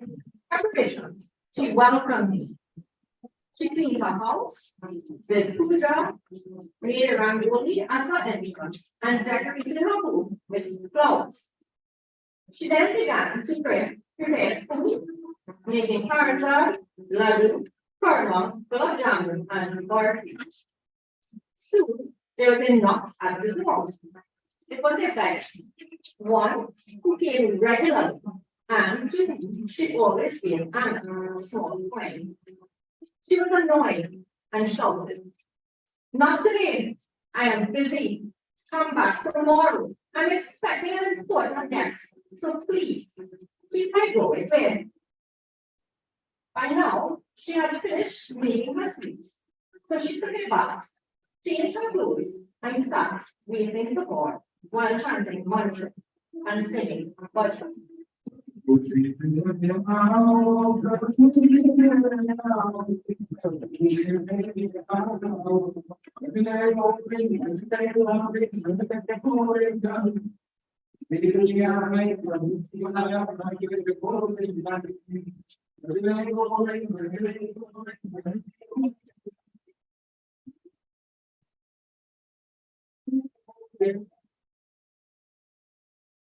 Meaning, come to me, O Lord, praise be to you. There was another knock at the door. It was a neighbor's daughter who had come to speak with the woman's daughter. Irritated. "I'm sorry, Savitri. I'm a place today. Come back tomorrow. We have a person there. We'll be coming anytime. Please go." The neighbor's daughter walked away slowly, very disappointed. And soon it became nice. But still, God did not come. She was broken hearted and wondered how God could not keep his promise. The night she fell asleep, weeping and dejected and thinking about God. And said, "I came to you 2 times today, but you sent me away. No, I waited all day, but you never came. What stopping did you come?" God replied, "As a beggar, and then as the neighbor's child, but you sent me away." Realizing her mistake, the woman said, "I do not recognize you." God replied, "I am present in everything and everyone." Moral, like the woman in the story, is people without respect and love. Yet, want to see God. To see God, we must see him in everything around us. At the end of the story, we told our Aajee that the story was too short and asked her to sing his song for us. She sang.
Meaning meets everyone with unbounded love. What and what disguise he may come. He may come as a prince or as a beggar. We'll never know. Not, let's leave without receiving harm.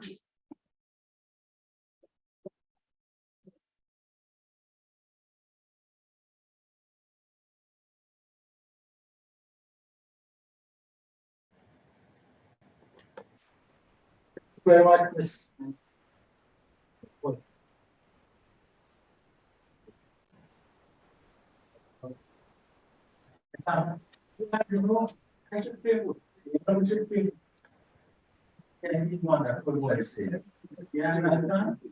What you do is stay home when I use my voice.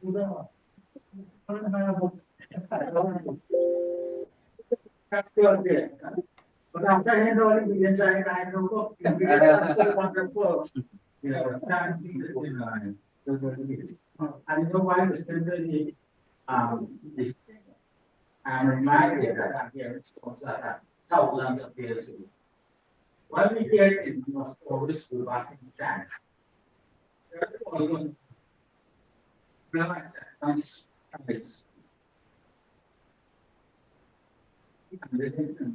very dark and dreamy. Responding to religions and elements. Saying so, bamboo then, we have this bamboo, and then you go on to around here. And then we said, it's not only physical presence of East Indians and the life of the Caribbean. What they brought with them was their spirituality. They brought with them that devotion to their religion and their culture and their ancestors. He said, and he was deeply moved by that experience. That when he saw they acted out these plays of Ram. When I was a student in University of West Indies, yes, I all had come to Trinidad on behalf of the Trinidad government exchange program. And I remember Pat Bishop asking me to develop a piece of research that any university walls so that I could give his commencement. And I went to the kitchen and I saw my wife with a red hood in her head, making a saddle roti. And the story of Draupadi, those who are really Hindus, you know that Brandon is the story of Draupadi, where in a gambling match, right? When she said, listen, she has to this food, and they kept pulling her at the room, and she prayed to the gods, and the more they pulled her at the room, more the room kept flowing. And I gave the sculpture of a piece, my wife, 5 feet of my sculpture, 5 feet of my wife, it is red sand, red sand. And I can imagine when I put my wife at one point in time, and she said, wow, look, this story is coming alive, look. And my wife was walking while the sculpture piece was going up. She said, look, this story is coming alive. Look, this story is coming alive. Look, the red sand, look, the Draupadi. I said, no, that's Carmen, that's my wife. Right? 25 years passed. And when I look at that sculpture, you see, this is great. However, the university broke down the building and they never preserved it. Right? 25 years afterwards, I went to a function in San Fernando. And Ramchan was there with his wife. And my wife was home. She said, Ken, come. Draupadi, look, the girl with the red sari. I said, no, that is Carmen. It had stuck in her mind that the story had come all the way from India, but it is coming alive in the faces and the characters that we see in front of us. And then today, Shamisa, our good friend who lives in Suraj Place. One day he told me something that was totally staggering. He said, you know, I take a few drinks with her. I said, well, you always do. Yeah, and without I say you always do. He's got a good partner too. He said, what, I wake up with that. I said, what it is?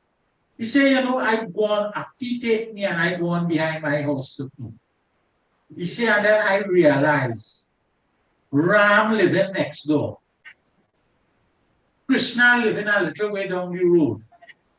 Sita living across from me. And he went on and on. He said, India, the gods of India are living among us. He said, the names that they have been given, they are either friends or enemies. He said, India is coming alive. I said, wow, Suresh, what a story. What a story. He said, the Pandavas are here now. I said, I will go with the Pandavas. And then he started to call everyone my name. And that was their actual names. They were giving their children their names. So when we given children names like Chukulums, understand? Butterfly, sunshine. Well, come on. We ain't doing nothing much there. You understand? When I was teaching a road press, there was a little boy. I said, Mom, what is the name of this little boy? She said, named Sheldon Emmanuel Carter Richardson, this, that. I said, well, for that little boy, you give all that name? She said, sir, you give him money. I said, I find he looked like a real pure African. Let's call him Mobongo. All right, time moved on. One time went to right common entrance now. Nobody in the school knew he named Sheldon Carter. Yeah. The whole school called him Mobongo. The woman had to go and swear Happy David now. You understand? I said, don't do that. You know what? Just a little joke I was making with him. You understand? She said, no, sir. You were right. He loved the name. It was the name of his ancestors. It's the same thing what Malcolm X said. He said, I do not know the names of my ancestors. I vexed my father named me Rural. Where that come from? He said, oh, Rural Valentino was a lover on the screen. He was heckling women whole day. Was that a curse I was doomed to bear?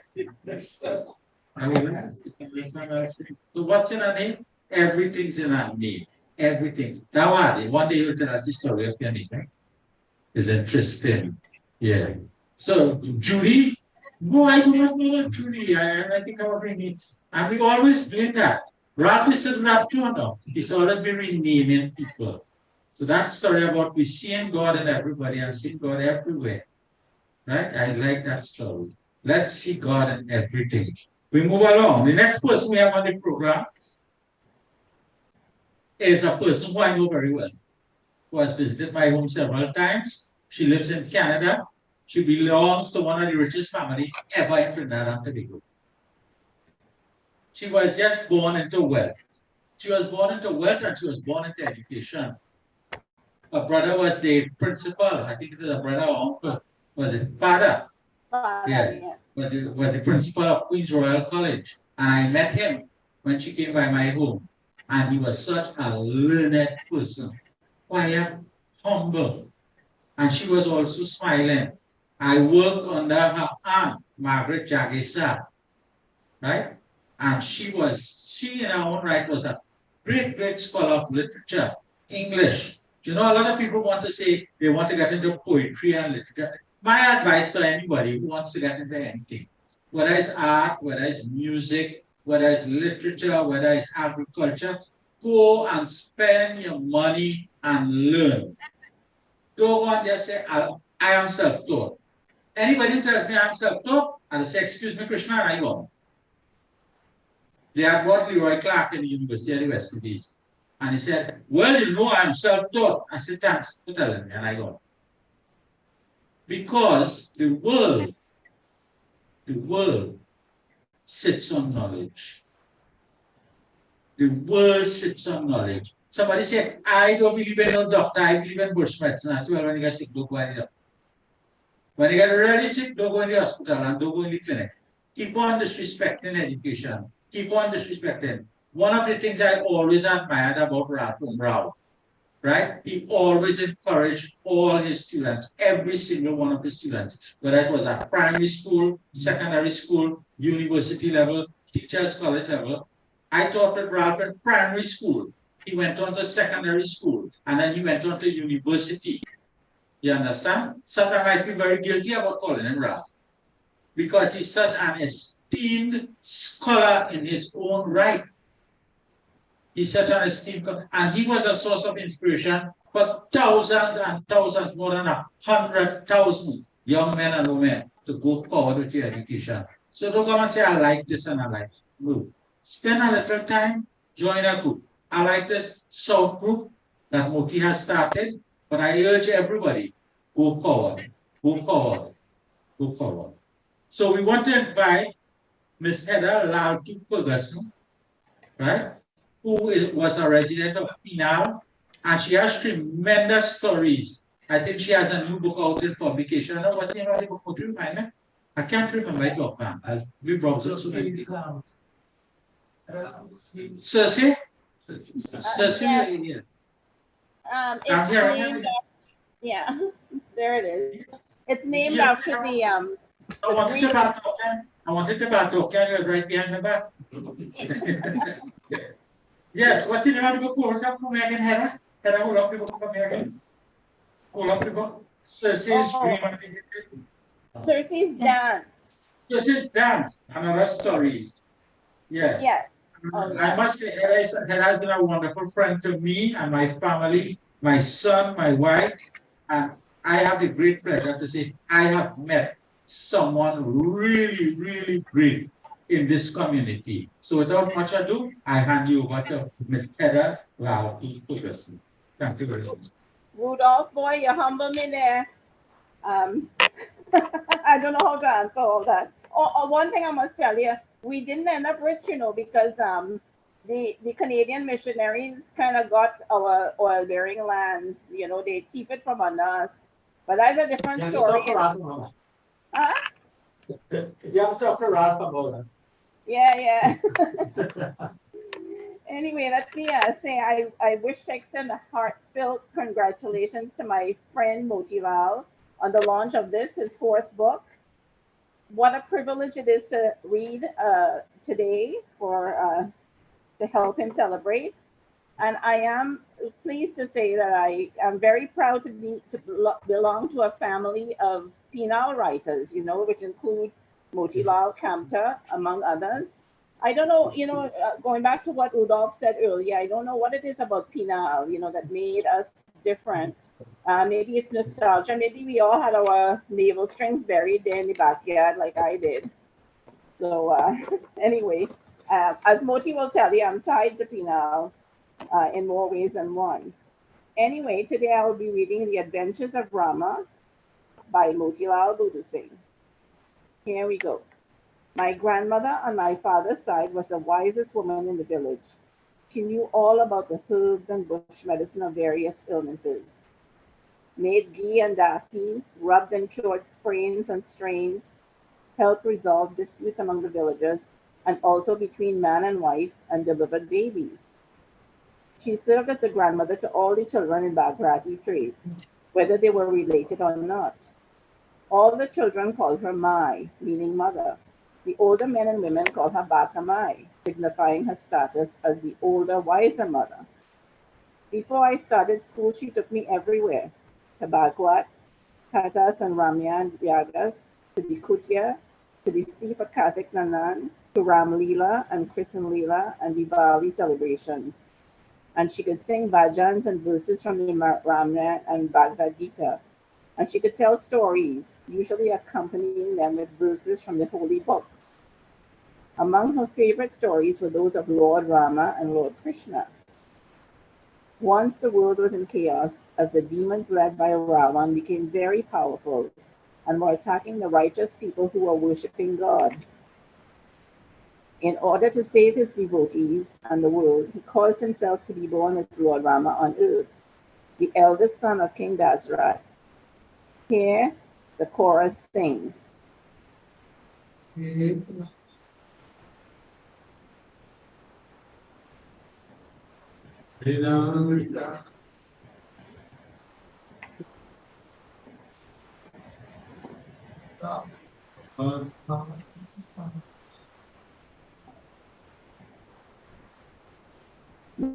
to protect the righteous, to destroy the wicked, I come to earth age after age. The story goes on. With Rama's father growing old, his wish is to make his son Rama king. However, he's reminded by one of his junior wives, Kakahi, that he once promised her a gift that she never asked for. She wants it now. Her son Bharat should be crowned king and Rama be exiled to the forest for 14 years. King Dasarat is devastated. He pleads with her, but to no avail. He says, and here Mai bursts into song again.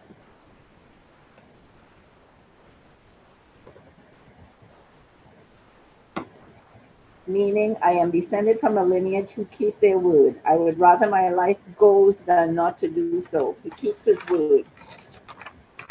Later, he dies of grief, and Rama and his younger brother Lakshman obeys their father's vow and go to the exile in the forest. While living in banishment, Lakshman meets a demoness, Ravan's sister, who attempts to seduce him. He refuses her advances, and she attacks him. He cuts off her nose. As a revenge, she persuades her brother to kidnap Rama's wife Sita and add her to his harem. One of the demons changed himself into a golden deer and entices Sita to leave the protected area she's in. Ravan abducts Sita. Rama and his brother Lakshman searches for Sita. Ravan would not give her up. With the help of Hanuman, the god of the monkeys, they wage war against Ravan and the demons. After many adventures and battles, Ravan and his demon army is defeated. Raman is killed and Sita is rescued. Peace and righteousness is restored in the world, and the 14-year banishment has elapsed. Rama returns and is given his kingdom by Bharat, who never wanted it in the first place. To welcome Rama, Sita and Lakshman, the people of the kingdom light rows of diyas in their homes on streets. This is said to be the first Diwali celebration. But peace and harmony are not present in Rama's household. The gossips in the kingdom keep shoo-shooing about Sita's stay at Ravan's kingdom. How could Sita remain faithful to Rama while living in Ravan's palace, they whispered. Even Rama began to have doubts. He orders Sita to go through trial by fire, that is, walking through flames to prove one's fidelity. Sita emerges unscathed. Rama apologizes, but Sita is angry that her husband doubted her love and faithfulness. She leaves the palace and returns to the forest, seeking refuge in an ashram. There she gives birth to twin sons. Rama never stopped looking for his Sita. When he finally meets her, his two sons are young men. Together they convince her to return home. Rama rules for a long time, teaching valuable lessons to mankind before he and Sita ascend to heaven, assuming their divine form. And here the chorus sings again.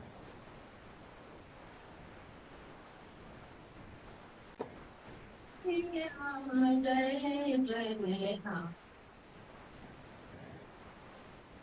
Ram, Jai Ram.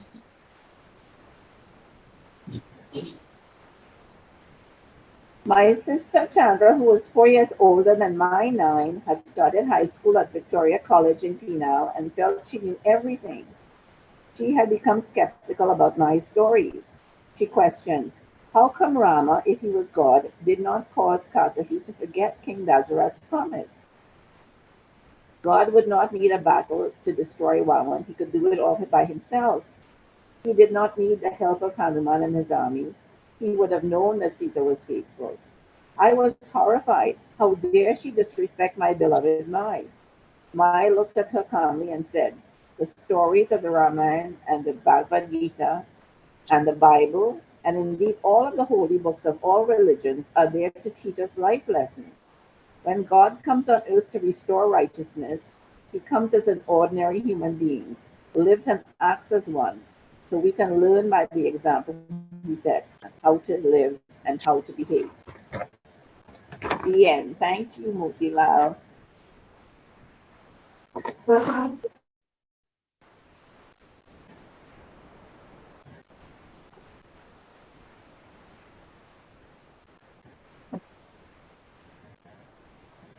Thank you very much, Heather. Always a wonderful, wonderful pleasure. You know, we do not create avenues for people to interact, to get to know each other. Long ago, the place for interaction we like was the rum shop. You understand? But as we become older, it becomes the savannah where we walk in the morning. And as we become very old, it's the old age home. So life is a journey. And then we sit down in our wheelchair and we talk about the good old days. But while we have our health, we do not see it important. You understand? To visit each other's home and to have these intercessions. Now I have the pleasure, we move along quickly because you know your belly is a time clock. Yeah. And but it is my pleasure to introduce Krishna. You can't help but like Krishna. You cannot help but like Krishna. People are always smiling. Pleasant. People are always jovial. You can't help it. You know that we do like a tall woman? You understand? But Krishna is not one of those fellas. No. He can make friends anywhere he goes. Anywhere he goes, he can make friends. And Krishna is a retired teacher himself, right? A prize-winning poet, a novelist. He has written several really great things. And this Moti and he have become friends for a long while now. And he always did to give Moti advice and to edit his books and all that. So I'm inviting Krishna, let's put a round of applause, do his reading. Let's say it.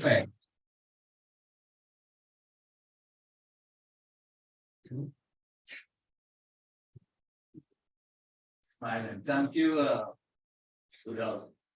Congratulations, Moti. Good afternoon, everyone. Glimpses of my father. When I was about 11, I asked my mother why we were living far from my grandmother while our cousins were living near. She said that my grandfather, Pa, was vexed with my father, Boodoosingh, because he had disobeyed him in getting married to her, and my mother. He knew his father had other plans, as he had hinted that Bin should marry Carmen, the daughter of his friend Boodoosingh, who was a rich man and who would help the couple build a house. Carmen was a nice girl, very nice girl, but Bin was too smitten with my mother, Raju, whom he had met while working at the bus company. He was not given any land by his father, and so he moved out of the village. When Raju's brother Mak and some elders from Raju's village came to speak with Bob, he was unshakable. No permission could be got from him. When Boodoosingh attained the age of 21, he could do what he wanted. Mak decided to seek the help of Mr. Raju. Many a time, when the father of a prospective groom did not agree to a wedding, Mr. Rat would turn up at the warden's house and claim to be the groom's father. If the groom was under 21, the warden once asked him, "How many sons you have, boy?" My parents got married at the Superior Warden's office. They did not have a traditional Hindu wedding. I remember my father taking my mother, sisters, and me for drives. He had bought his own car, a blue Ford Zephyr. He took us to the beach, the zoo, to see the Diwali lights at Rangwez, the lookout on the Lady Young Road, and of course, must see the Upside Down Hotel. I love for him to drive fast. I would ask him to pass the cars in front of us. "Sure," he would say. "This is a Zeppelin. That is a console," as he overtook with his higher powered car. Once he was teaching my mother to drive. Keep the bird in the center of the road, he instructed her. The bird being an ornament on the bonnet of the car, not the middle. My mother kept the bird in the center of the road, even when another car was approaching from the opposite direction. We screamed as my father quickly pulled the steering, and the car ended up in the drain. Driving lessons done for that day. My father dressed well when he went to work as a taxi driver. Well-pressed khaki pants, white shirt, Dunlop white crepe-soled shoes, the ones with a sponge lining to keep your foot comfortable. On the shelving under the dashboard, he kept a half-pound ghee pan for the coins he received. When he received $1, he put this in his pants pocket. As he gave the change. Every morning he started working with a pan a quarter full after giving my mother most of the previous day's taking to run the house.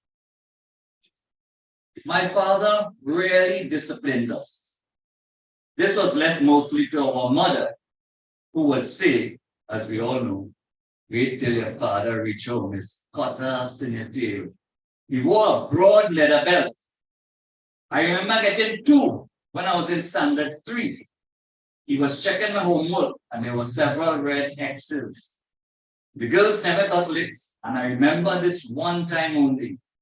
You know, I inherited that belt, which I wear to this day. Muti, have it on? I cannot remember my father saying, I love you. I cannot remember my father saying, son, I love you. But he attended our school concerts, permitted us to go on outings, took us to sport meetings, and bought presents for us for birthdays and for Christmas. When my parents started to build our new house, the money soon ran out. We had 3 rooms upstairs and a makeshift kitchen downstairs, with no doors and windows for the living room. My mother was determined that we move in before Christmas 1964. We could use the boards from the old house to build an upstairs kitchen and complete the house. For the next 2 years, my father would work to complete our home bit by bit. My father gave us room to grow. He left the taxi driving to work with a contractor at the refinery. He worked long hours, leaving home at 5:30 a.m. and returning at 5:30 p.m. Sometimes in the morning, my mother was not finished cooking. Here what used to happen. I had to go next door and ask Paulie's mother to borrow 2 rotis, which my mother would give back later.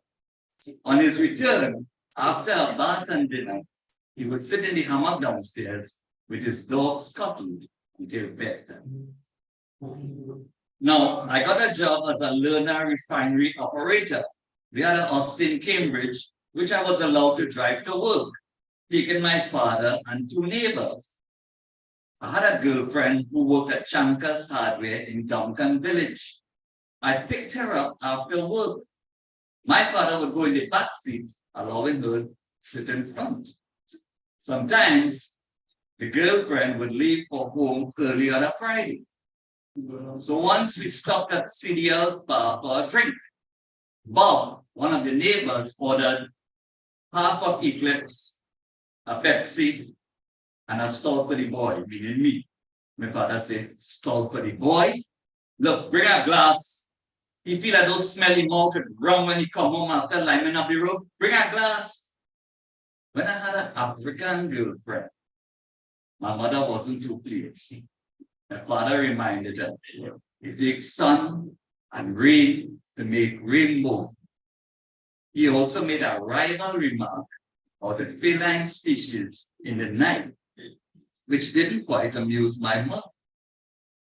I recall when my father one day borrowed my car and returned without it. He had one too many. I found he had left the keys in ignition at Charlie's shop and gone with some other friends on a drinking line. Sometimes, as we get older, we think we are smarter than our fathers. I learned a valuable lesson one day. I took my car for repairs. and the mechanic brought it home afterwards. Next morning, I had to take my mother to the market. There was a knock from the engine, and my father advised me not to drive the car as it seemed that the mechanic had left something loose. I ignored him and paid the expensive price of extensive repairs. Now, one incident that really made me proud when I saw my father reading with the Ramayana group at a neighbor's house.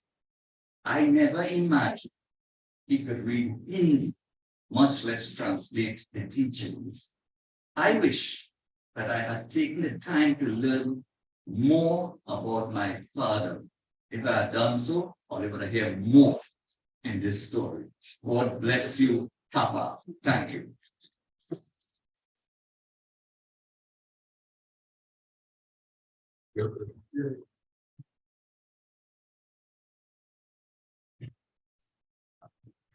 Thank you very much, Krishna. And if there's one thing I would like to say is that he has a tendency to give what you call constructive critique to members of poetry and prose. So if anyone looking for knowledge, go straight to him. Now, up next, we have a very special lady. Before I read what's in front of me, I would like to say that this lady, and wherever she is, she may want to know how I know all this information. But hey, let me tell you, she is the vice principal of the Barrapo West Secondary School. And I have a relative working here who I understand is a very good friend. I really hope I don't get licks for saying this in front of whole crowd of people. All right. So she is the great granddaughter of the Aajee of this book. She is an actress, dramatist, director, and teacher of drama arts. And I would like her to let me know if I'm a good dramatist or not. Let's see. And I invite none other than Miss Geneva Boodoosingh. Let us hear a lusty round of applause for her.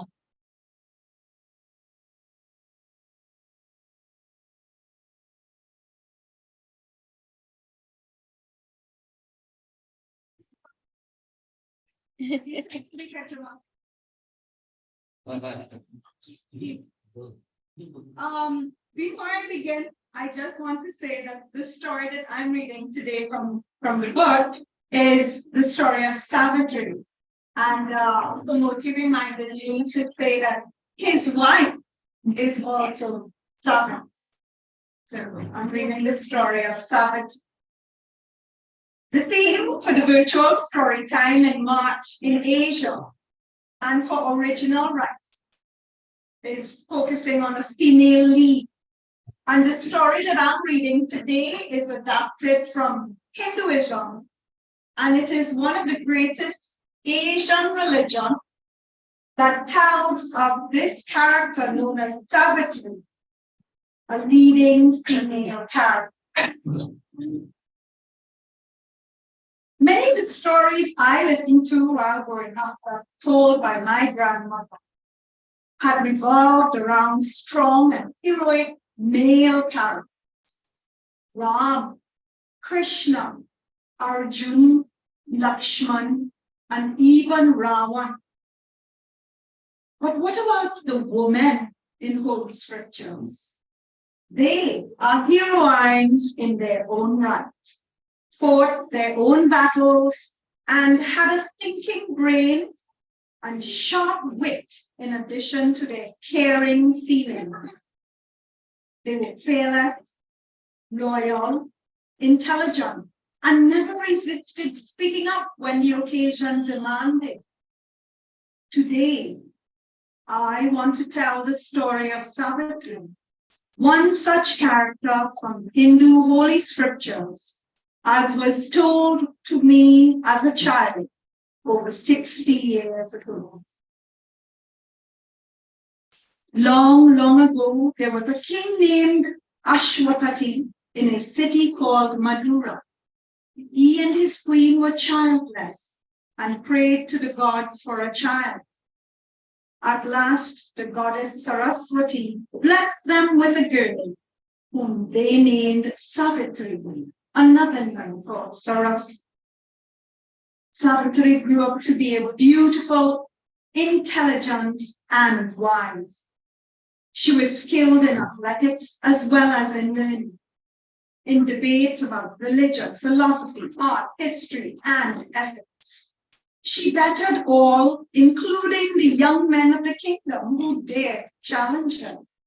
When she became of marriageable age, the young men of the kingdom were afraid to court her because they could not measure up to her standard. She felt that they were shallow, and her father, seeing that he could not find a suitable boy for her, therefore asked Savitri to find her own husband. Savitri, not too enthusiastic in becoming a bride, set out to visit the forested hermitage where the saints and sages lived, so she could learn from their wisdom and perhaps meet a suitor who was her equal. In the hermitages, she met Satyabhama. He was the son of an exiled king who had become blind, and his kingdom was taken from him. He and his queen moved into the woods to live among the saints and hermits when Satyabhama was a baby. His son grew up in the company of sages and benefited immensely from their teachings and wisdom. He made his living as a woodcutter. He was the equal of Savitri in intellect, and she fell in love with him. She had found someone who was worthy of being her husband and was not intimidated by him. She would not mind sharing his poverty. Being the liberated woman she was, she proposed to Satyabhama, and he readily accepted. Savitri returned to her father's palace to give him the news.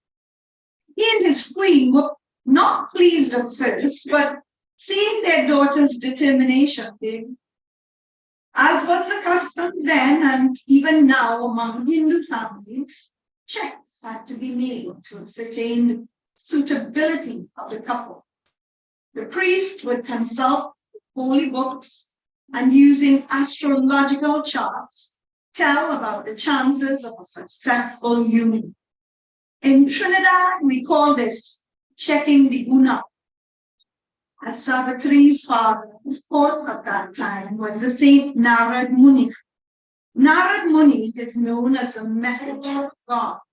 He is a traveling musician and storyteller, versed in the sciences of astrology and religious traditions. He carries a kartal, which is a knuckle-held instrument with small cymbals, as well as a veena, a type of harp, as he travels all over the world, praising the Lord, singing.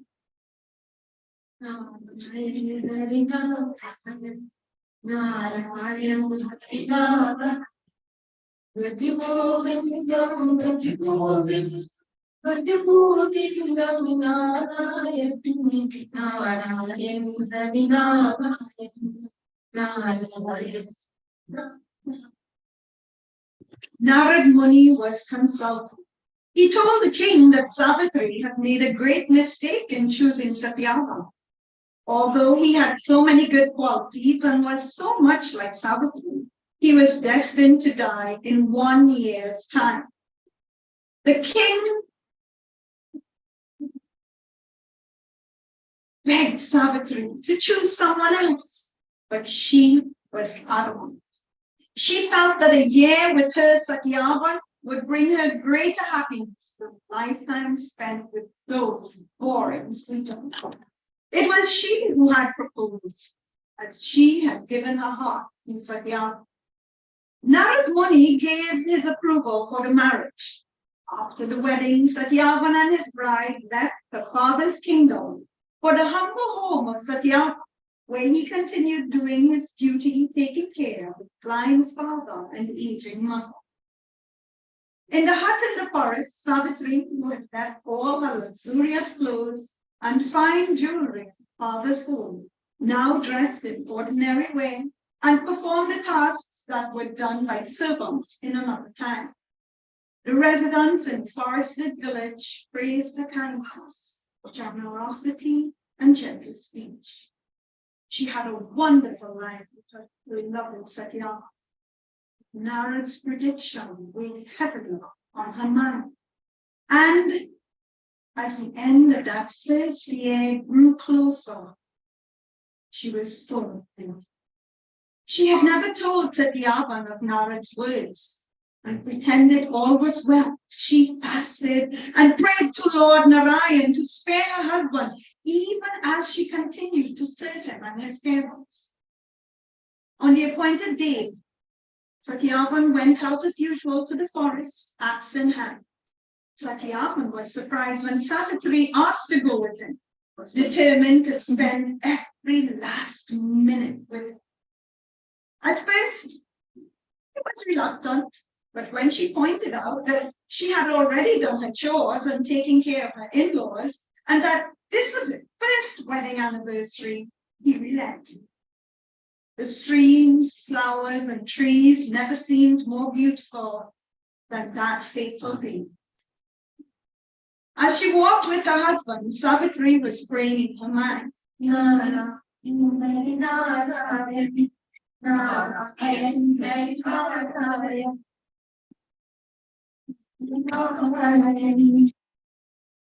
Satyavan chose a tree and began to cut.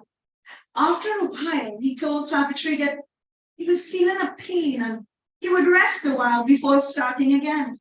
Savitri sat on the ground, putting his head on her lap and stroking his hair. This was the appointed time, and Satyavan left word.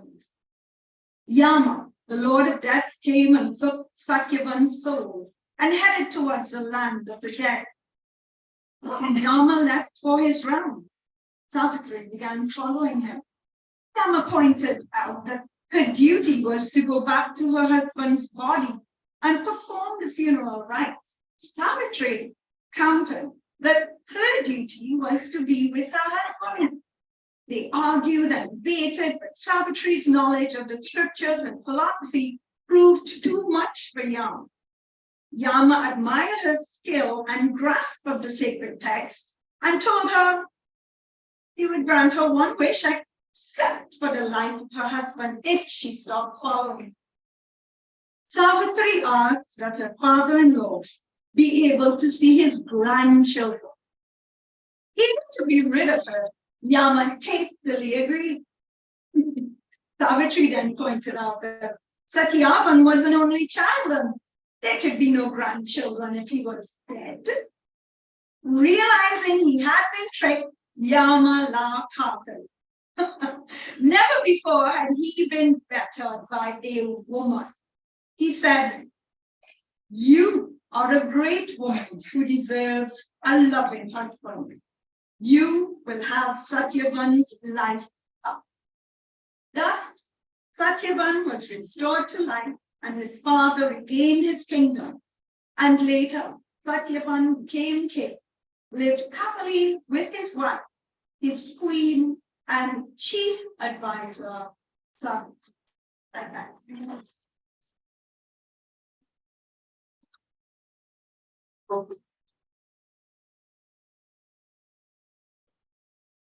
Thank you very much, Geneva. Well, I guess that Destiny had it. That because of the dramatist that she is, she had to introduce her own story. Because I just totally forgot to say that she was going to read the story of Savitri. So that's what she read. the story of savagery. I promise I will never make that mistake again. And if I do make that mistake again, feel free to give me a good cocktail. Right. So our final reader on the program for today. Now, this person is an accomplished poet and writer, a frequent judge at various writing competitions. He has always exhibited his mastery of the written word, a treasured member of poetry and prose. He has been a mentor to many of the younger members. And at this time, I would like to call and hand over to Kasi Senghor, and he will be reading a story entitled The Business Plan. Let us hear it for him.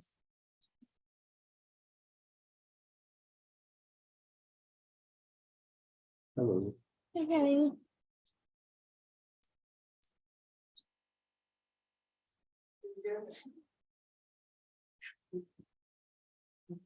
Thank you very much for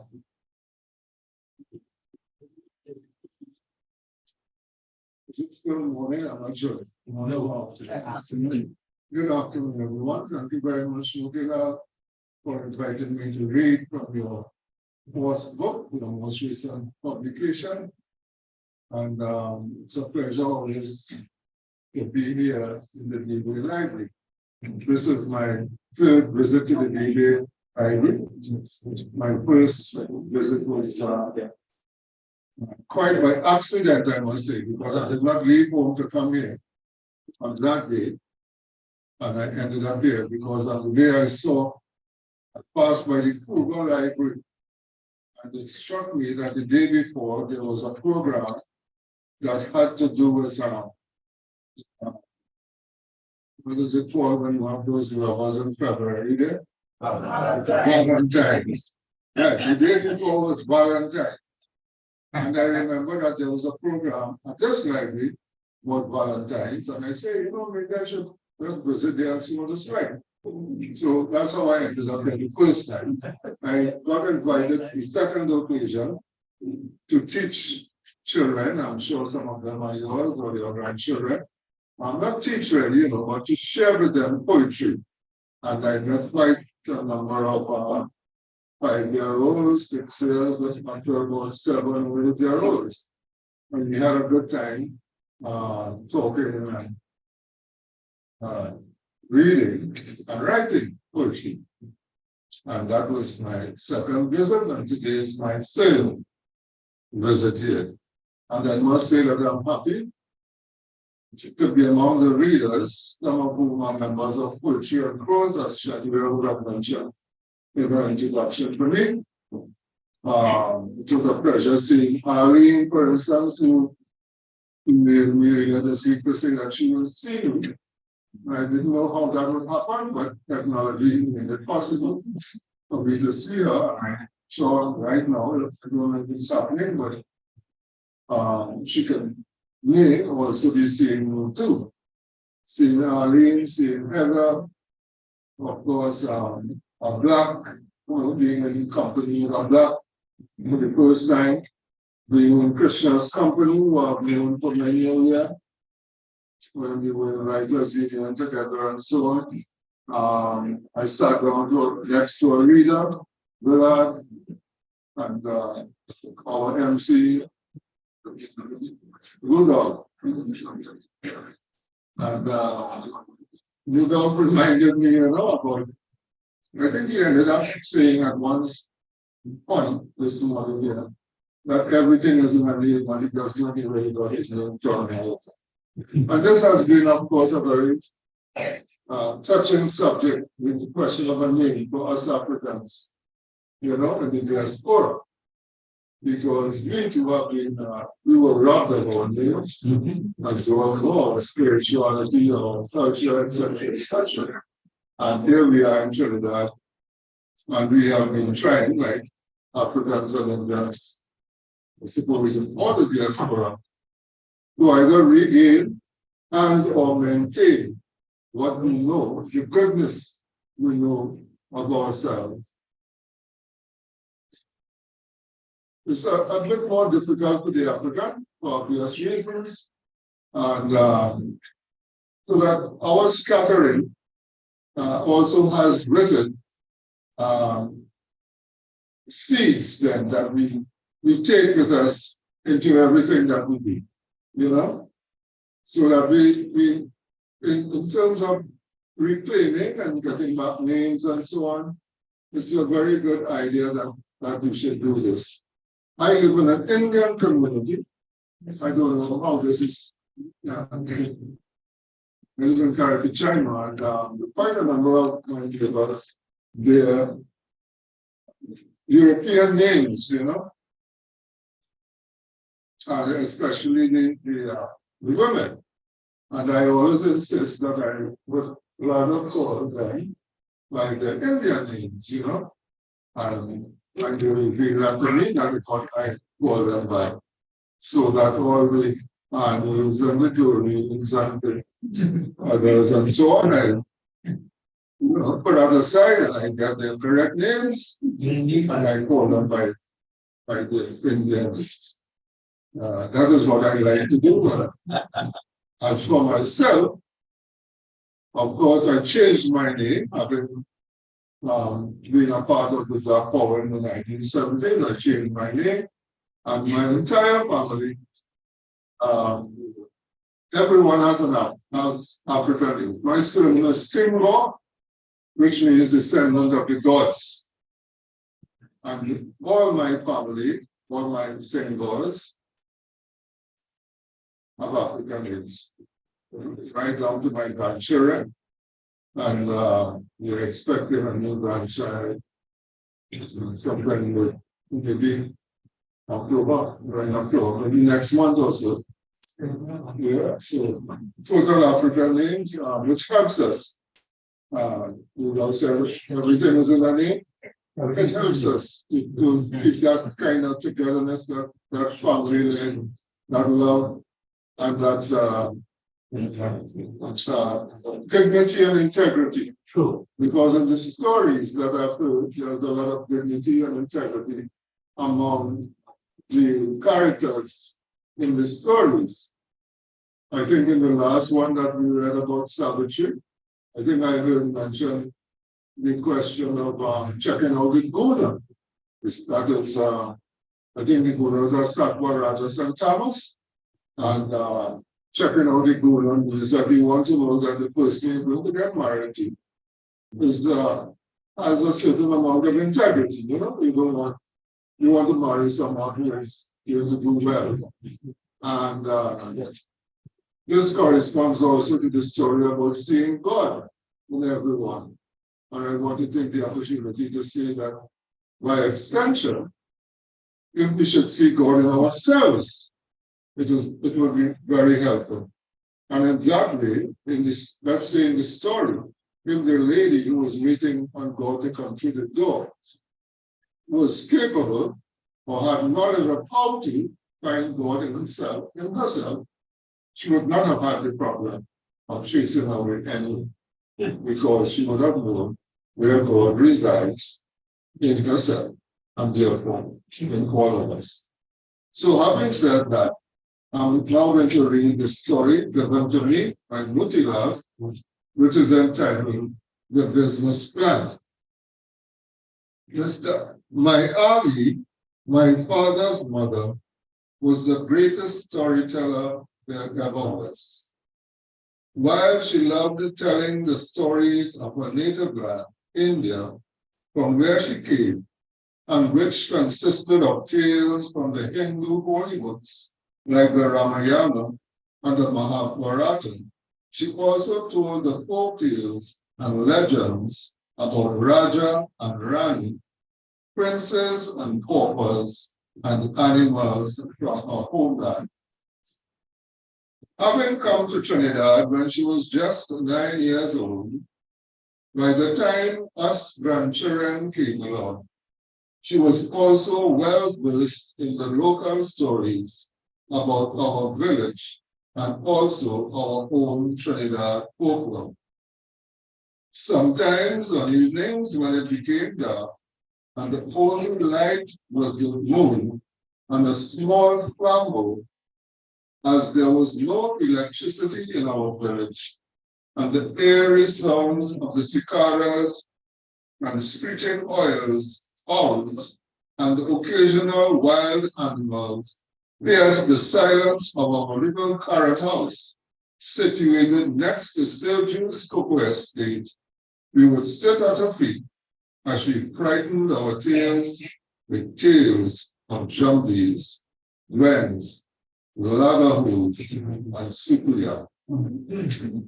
We would become afraid, and then she would calm us with funny stories about the people in our village or stories of her homeland, so that we would not have nightmares when we went to sleep. Her stories always carried life lessons. Here is one. Once, there was a fisherman named Aajee who lived with his wife and son in the village of Mondiapo. He was a happy-go-lucky man who earned enough to live comfortably. He loved the country life, where he could plant a little garden, hunt, bathe in the sea, and relax in his hammock after a little smoke and a drink of spring water to chase down a swing of bushra. His wife was ambitious and wanted to move to the town of Motilal, where there were pipe water, electricity, groceries, and bigger houses. But when Aajee pointed out that he could not continue his work as a fisherman, living so far away from the sea, she grudgingly accepted this. However, she insisted that her only son, who was doing well at school, be not confined to being a fisherman, and demanded that he be sent away to America to study. Aajee, who had been saving his money, decided that he would get some peace from his nagging wife and readily acceded. Son went away, wife stopped mourning, and peace, content, and quiet returned to the Aajee's home. Years later, the son returned, qualified in economics and business strategy. When the novelty of rural living and showing off to the neighbors wore off in about a week, he began to complain about the lack of amenities in the home and proposed to his father that with his knowledge of economics and business, he could teach him to expand the small fishing business, to a very profitable one. Years later, the son returned qualified in economics and business strategy. When the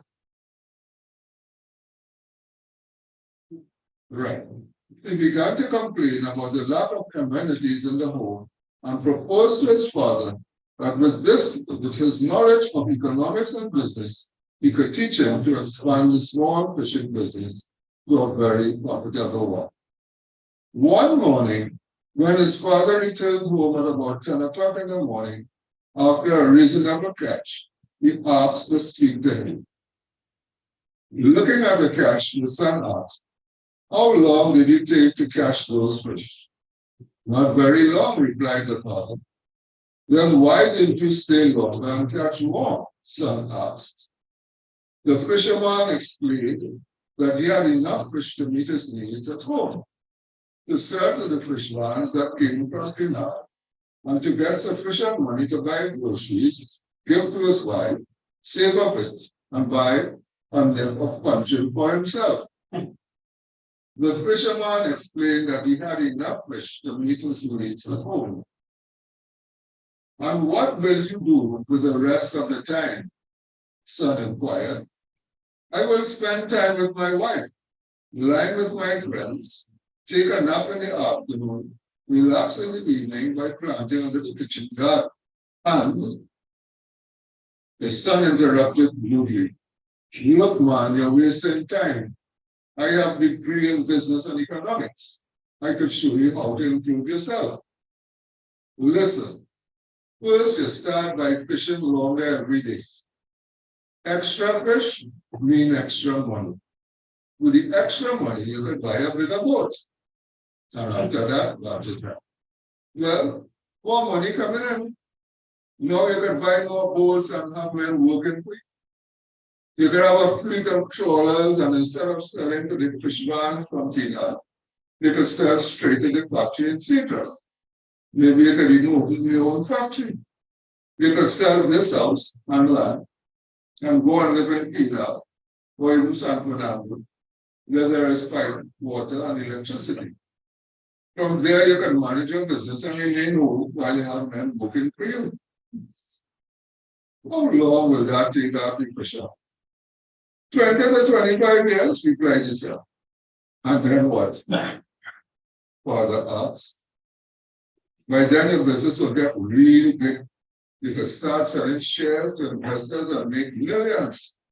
Millions? Really? And what will I do after that? After that, you could retire in a small village like Motilal, near the sea. Spend time with your wife, lying with your friends, take a nap in the afternoon, relax by planting a little kitchen garden, and take a little drink now and then. Listen, you only know where the spring right. Listen, I'm doing that already. Why would I waste 25 years asking someone?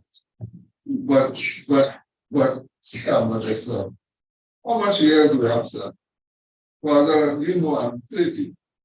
Well, you're done with about 25 years of your time. You waste my time. Stop depending on your father. Get a walk. Leave and go if you want. Take your own advice and try and make your own money.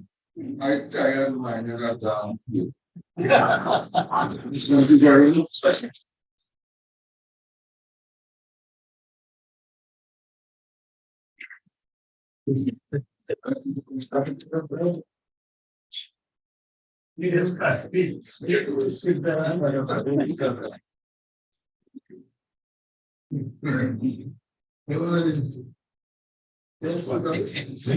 What's in our name? I like what you're saying. I was listening carefully to every single word you're saying. It resonates. You understand? Like somebody asked me if I like to look like a country western. I said, well, just to educate you. I actually bought this in Australia, but made by an Aborigine, a First Nations man. Right? This is done from a crocodile that he fought for food. Right? It's not a country and western hat. You understand? And because he was so meticulous about how he was doing his craft, right? I was very, very impressed. And when he told me about how they worship the crocodile and all that, I was so impressed. And I like what you said about what's in our name. Everything's in our name. Everything's in our name. I had a vice principal, and one day she said, Rudolph, I'm fed up with you, no? I said, why are you fed up with me? She said, because you have all these warped philosophies. She said, what is important, the message or the messenger? I said, they both exist simultaneously. The messenger, if he's a false person, cannot bring a message. That's why I appreciate your message. When you had the strength of conviction to change the meanings of you and all this stuff. I said you could. We have come to the end of our proceedings. First of all, I want to thank, before I introduce Moti to give this time, I want to thank my co-host, Ms. Shahira Ali, who has been such a wonderful woman. Yeah, he's such a wonderful person. I want to thank all those who backed up with the technology, Randy and Kanta and all the rest of folks that I don't know their names. I want to thank Devra Kosai, Vilma, Susanka, Maruti. The chorus was wonderful. I think the best. I want to thank all the readers, Krishna, Randy, Brandon, Analia, Heather, I want to thank Gersha, who has been sitting there so humbly. I always like to trouble Gersha, and she always looks so beautiful. Yeah, Gersha, thank you. Thank you for your input. I want to thank most of all the audience for bearing with me. If you carry back something home today, remember, the greatest disease of the 21st century and 20th century is Alzheimer's. Your brain goes out if you do not challenge your brain. Keep on challenging your brain. Keep on reaching for new heights. Keep on seeking on intellectual conversation, intellectual heights. Think. Ralph Brown had a saying. He used to say, give until it hurts. I say, think until it hurts. So with all of this, I want to say on behalf of myself as the chairman, ruler please associate, and Ms. Shakira Ali. Thank you all for being a wonderful.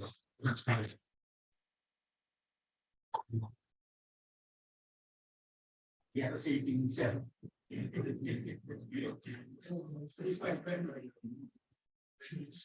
Take it down.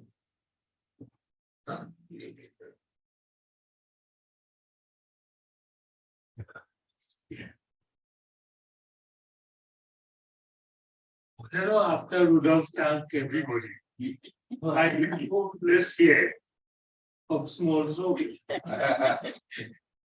But again, I would like to thank everybody that Rudolph thanked. So Kamta, Raj, the people in the library. David Library is my second home. And when COVID come, I really miss it. But I'm back here again. All right, I want to thank my wife, Savitri, who always supports me. That's my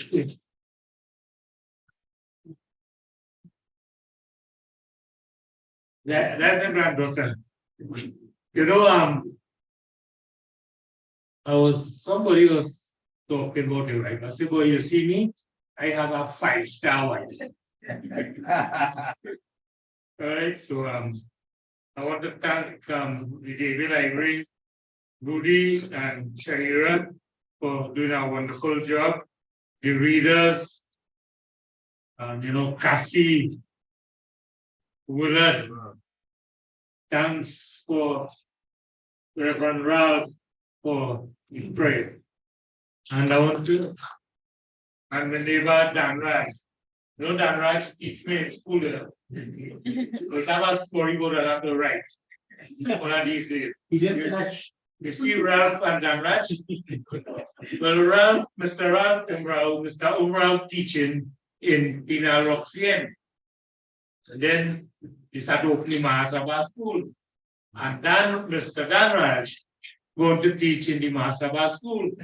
But he and my father used to play volleyball and things. So he come home by me.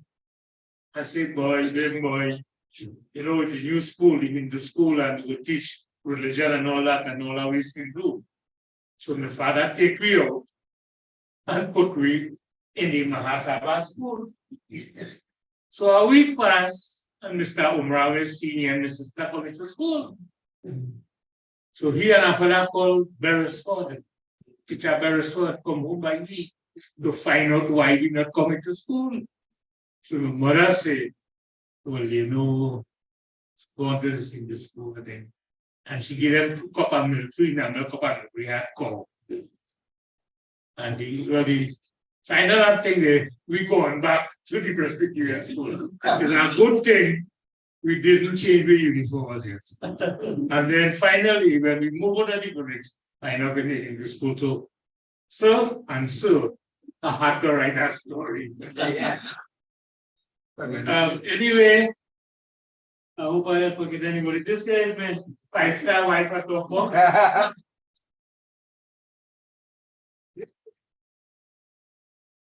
I've got grandchildren in England, and I dedicate this book to my grandchildren, I write here in loving memory of my Aajee and Nani, and especially for my grandchildren, Jaden, Jana, and Jaylee, Jaden and Jana in England, who I hope would remember my stories the way I remember my Aajee stories.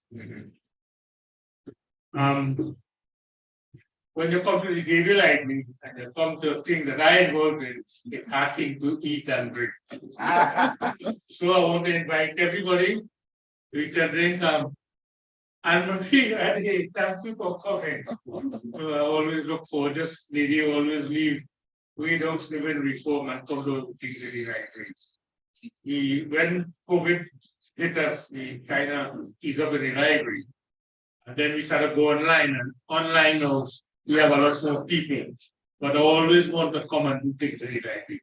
So thank you everybody, all who helped, all my nephew, my nieces. I mean, Geneva is my Aajee, great granddaughter. So thank you and thank you. God knows you're really teach techniques. And with that, I would invite everybody to eat and drink. Thank you.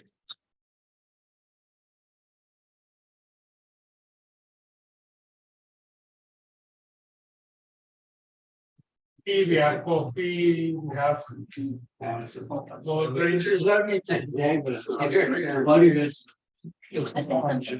The people on Zoom? Yeah. Okay, I'm gonna close off the meeting, guys. Thank you so much for tuning in, and I really enjoyed the program, and I hope you did too.